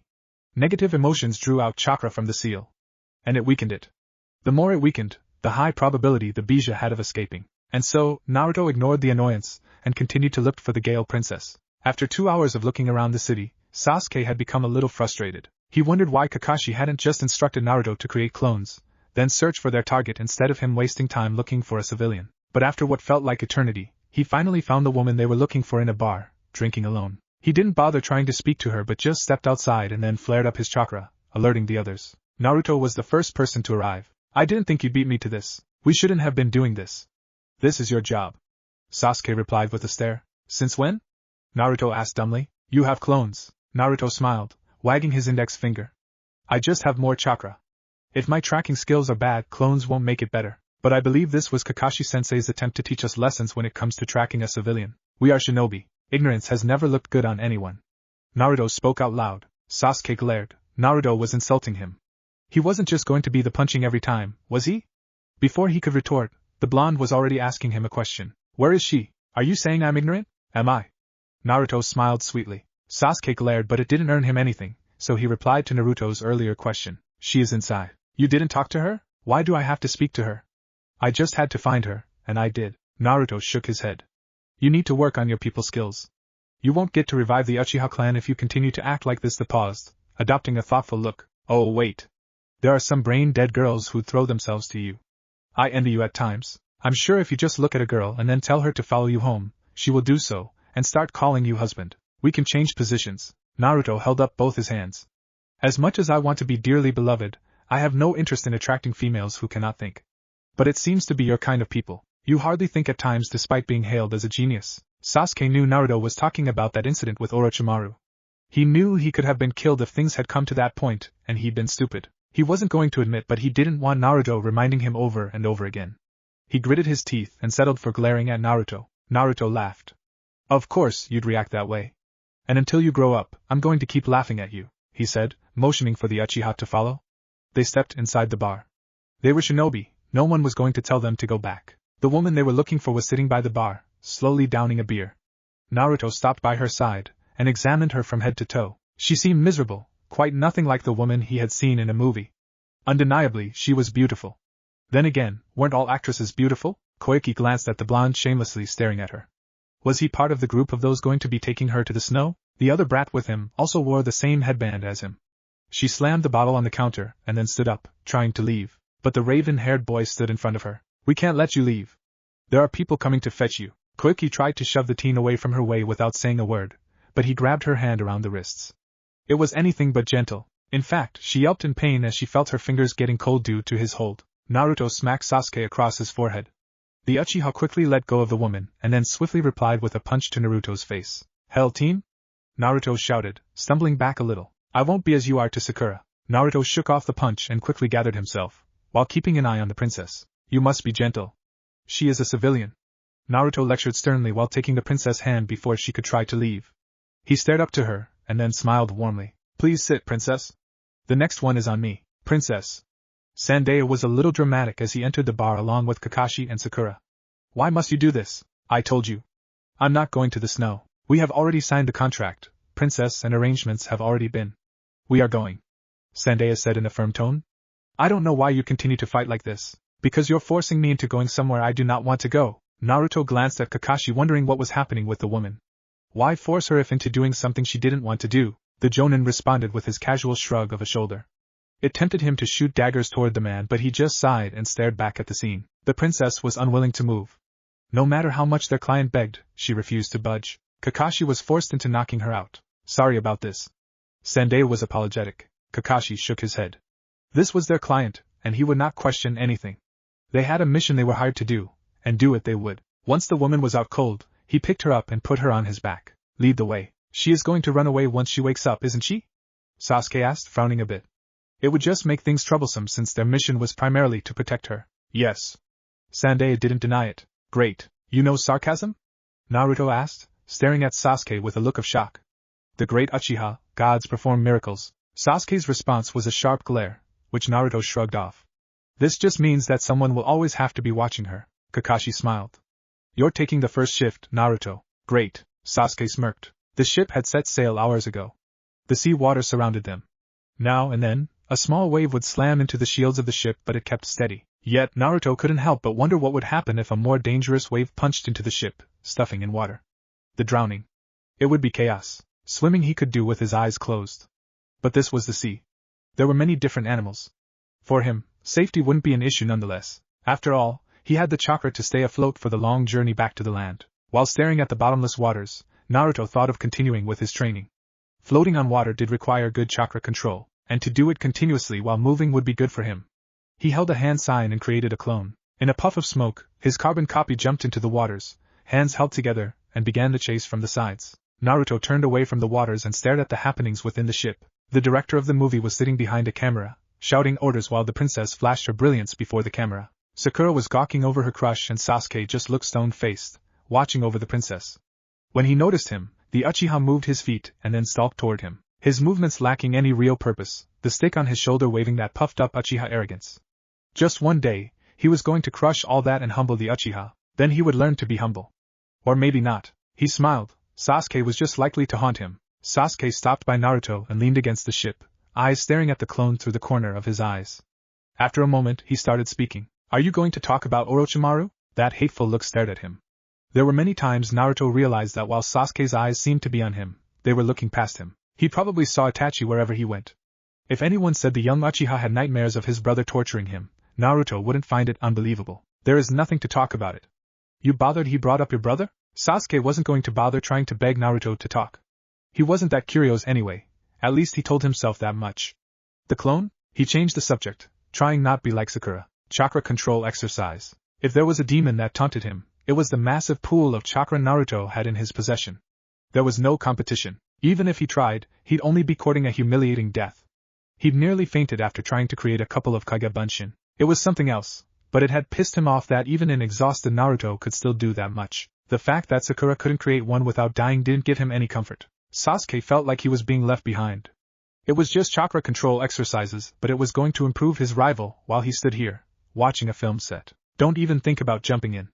I don't want to be the one pulling you out while you gulp a few cups of salty waters. Naruto then smirked. Or maybe you could. I'm sure Sakura would be happy to give you mouth to mouth. It didn't take long for Kakashi and Sakura to join them. Naruto gave Sakura a thumbs up. He was sure she hadn't noticed that her attention has been on the princess co-stars than her beloved Sasuke-kun. What? I can talk to him if you like. I'm not afraid of it, and who knows, it might even make someone jealous and finally confess his love for you. Sakura knew Naruto was teasing. She was sure of it. But she still couldn't help to think. What if something like that were to happen? Wouldn't she become the happiest girl? Like they'd even listen to you. Naruto smiled. You'd be surprised, he turned to their sensei. You think I can get a role? You want to be on a movie? Why not? Maybe I'll also have girls chasing after me after I become a movie star. In your dreams? Naruto ignored Sakura's remark and then watched the princess. Though forced to come here, when the camera flashed in front of her, she became a different person. If she was a spy, she'd be terrifying. She knew how to play a role and she played it perfectly. Still, this is turning out to be a bore, he frowned. He'd been training and he wanted to test out some jutsu. There were no battles, just standing guard. Have to agree with you. I was expecting something else, Sasuke agreed with Naruto. If anything, this was going to turn out to be a joy ride. They'd enjoy the sun, walk on snow and be in the presence of some high-profile civilians. But what was that to a shinobi? Sasuke wanted to fight. He needed to become stronger. We don't always have to be fighting, you know. Sakura spoke in a quiet tone. Both Naruto and Sasuke never refused the opportunity to fight. They enjoyed it. This kind of mission suited her. It made her feel safe. She smiled. Was she the one who was supposed to be glowing in that feeling, or their client? We have yet to reach the snow. Things can change, Kakashi said. He knew things were going to change. If what he suspected turned out to be true, the mission would please both his male students and put Sakura to the limit. Naruto turned around to face the deep waters. This was life. Without water there was no life, not just for humans, but for the animals and everything that has its roots dug deep into the pockets of the soil. Could he attempt Suiton? Water and earth were the ingredients for Mokuton. He could try to learn Suiton while here. The vast waters could offer the opportunity. Naruto nodded to himself, and then held a single-hand sign. 2 more clones appeared in a puff of smoke, drinking. Though she appeared happy in the big screen, Naruto had come to learn that the princess was a miserable person. If he could use the word, she was dislikable. Everyone had issues. It wasn't that she treated everyone badly, just Sandai. It was late at night, and she was busy drowning her sorrows on alcohol. There was nothing troublesome to guard than a drunk client. Unpredictability always characterized their actions. But with her, one could predict what she'd do next. The extreme version of it would be trying to jump into the water and swim back to her holly place. Sighing, Naruto walked over to her. She was sitting on a wooden chair beside her bed, staring at nothing in particular. She looked dazed, yet the bottle never missed her mouth. But even a blind man couldn't miss his mouth. You do something repeatedly enough, you started to do it unconsciously. He snatched the bottle from her, earning a glare. He smiled. It wasn't his business to lecture the client. It is only helpful to me if you're sober. My job is to protect you. When you're drunk, it becomes difficult. In a quiet tone he spoke, staring at the woman. Please understand that much. I didn't ask you to protect me. We wouldn't even need this protection if we were not going to the snow. But we are going. Give me my bottle. No. Naruto shook his head. His lips twirled upside down. You look so lonely and miserable. It is kind of sad. But it makes me realize that everyone has their issues. She smiled for the camera and he'd grin for the villagers. And then when he went home, he'd be all curly on his bed, thinking about the weight on his shoulders and that there was one to relieve him of the pain. When the princess responded with silence, Naruto spoke again. I'll come back again in 10 minutes to check on you. Please be on your bed. I'd hate to have my sensei put you up in bed and compel you to sleep. That mind trick again, Koiki frowned just thinking about. Why did she even have to be here? There was nothing but pain that awaited her on that side. Sandai knew this, and yet he was forcing the issue. She watched with a stare as Naruto turned away, still holding her bottle. She felt tempted to lunge at him and take it, but she felt weak and honestly had no energy. She didn't even have the energy to get up from the door behind him, and then glanced up into the sky. It was cold. There was no solid ground around him. The night moon reflected off his face. Unlike the sun, it permitted a staring contest. Naruto could hear snores of people enjoying their night dreams. Rarely did he enjoy dreams. If the villagers were not cornering him and tossing him into a pillar of fire like a witch, everyone he trusted was turning on him, and in the background, the Kyuubi was laughing gleefully, offering to rescue him, but only if he ceded control of his body. And then there was Orochimaru. He felt his skin crawl just by thinking about the Sannin. Kakashi-sensei. He walked over to the comfortable chair the director uses. It was just sitting on the deck. He settled comfortably and watched as the Jonin appeared from the shadows. You sense me? The Jonin walked over to Naruto, and then leaned against the frame of the ship, his back against the waves hugging their ride. When you have lived around people you think one day will storm into your place, and then burn it down, you kind of develop sharp senses. Just to be safe. The tone was a little lifeless. The eyes shone brightly yet a little cold. Perhaps it was the reflection of the moonlight. It was nonetheless an expression Kakashi had seen once or twice from Naruto. Sadly, he replied. It has never been easy, he knew best. He couldn't put it as a question. Anything like that would be displaying an alarming level of ignorance. No. Naruto's lips twitched slightly. But I hope it becomes so. One could only hope. The sad part of it all was that it was the only thing Naruto had. There was no tangible evidence he could hold onto or even a promise made by someone. He just had to sweat while wrestling with demons, hoping while keeping in mind that it could all be for naught. Kakashi dared not entertain the thought. The cold grip of dread touched his spine when he tried to peer into that future. We all hoped so as well. Kakashi didn't muster the kind of confidence and assurance he'd wanted. His thoughts maybe. I spoke to Kurenai-sen about your request. I was honestly surprised. You never displayed any interest in genjutsu. It is effective. He frowned. And Sasuke has been using me as target practice. Whenever I have him on a bind, he uses it. Sharingan genjutsu is powerful, but still just illusions. The exposure has made me learn to recognize it quickly. The main problem is not being able to recognize that you're under an illusion. Creative people can fool you easily. You think you can do it? Who knows? My primary objective is to learn its basic structure and how it works. If I manage to work out my chakra control, then maybe I can learn to employ it myself, he paused, adding. Sakura would have been better suited for it. She could provide support while we attack. Only if she was willing. She has to change that. Kakashi replied in a stern tone. You wouldn't have put her under hard training on purpose. Naruto shrugged. I won't help anyone who doesn't want to be helped. If she had any interest in improving herself, she would have stayed. We pushed her to test her resolve. Turned out she didn't have any. Kakashi sighed. That is a problem. Indeed it is. But you're the sensei. It feels like you're telling me to do my job. Naruto smiled sheepishly. Wouldn't dream of it, sensei. It wouldn't be wrong. I've just been watching from the sidelines all the time. I've only ever taught Sasuke. The Jonin shook his head. I'm your sensei, but not really your sensei. More like a family man who is concerned about keeping the family together. Kakashi chuckled lightly. Maybe right. He said. But I'm failing. The Sandaime has threatened to remove Sakura from the team if she doesn't become a real kunoichi. I would have failed her if that happens. Naruto was surprised the Sandaime would take such drastic decision, but it was rational. She is going to be broken. I don't want that to happen. Kakashi fell silent, staring up into the sky. This is my first team. I don't want to fail any of you. You are anyway right to say Sakura would excel in Genjutsu. I know some. I will try to teach her. You're good? Not Kurenai level. She is the greatest Genjutsu user in Konoha. Naruto nodded and then fell silent for a couple of moments before speaking. I'll help. We have a good team. It can be challenging. But I don't know how things can work out if a new teammate comes in. It's better to stick with what we know. Kakashi nodded and then asked, You want to talk about Orochimaru? Naruto shook his head. I was just a little angry. Maybe so much than I would like to admit. Bottling things inside isn't good, he smiled sadly. But I don't really want to talk about it. It is an uncomfortable conversation that brings all sorts of emotions. I understand, but you'll have to eventually deal with it. I know that very well, sensei. Phew, this was draining. It's a little bit of Naruto's suppressed turmoil, and Kakashi getting in grips with his role as a sensei. And then Sasuke knowing actions have consequences, but he's still stubborn. Theirs isn't much about Sakura. But we'll try to get onto that in the next chapter. My pairing is Ino. They're still young at the moment, so we can forget about that for now. In the second part, yes. I've responded to some reviews using the app, but I noticed that the PM isn't linked with the PM on the web version. I managed to respond to a few more using the web. The Omnipresent Sage. What if Naruto tired of being compared to Sasuke? And thanks for watching my video till the end. If you enjoy this content, then do consider subscribing to my channel. And leave a like if you guys need the next part. Comment down, and thanks for watching the video, and see you guys in the next video.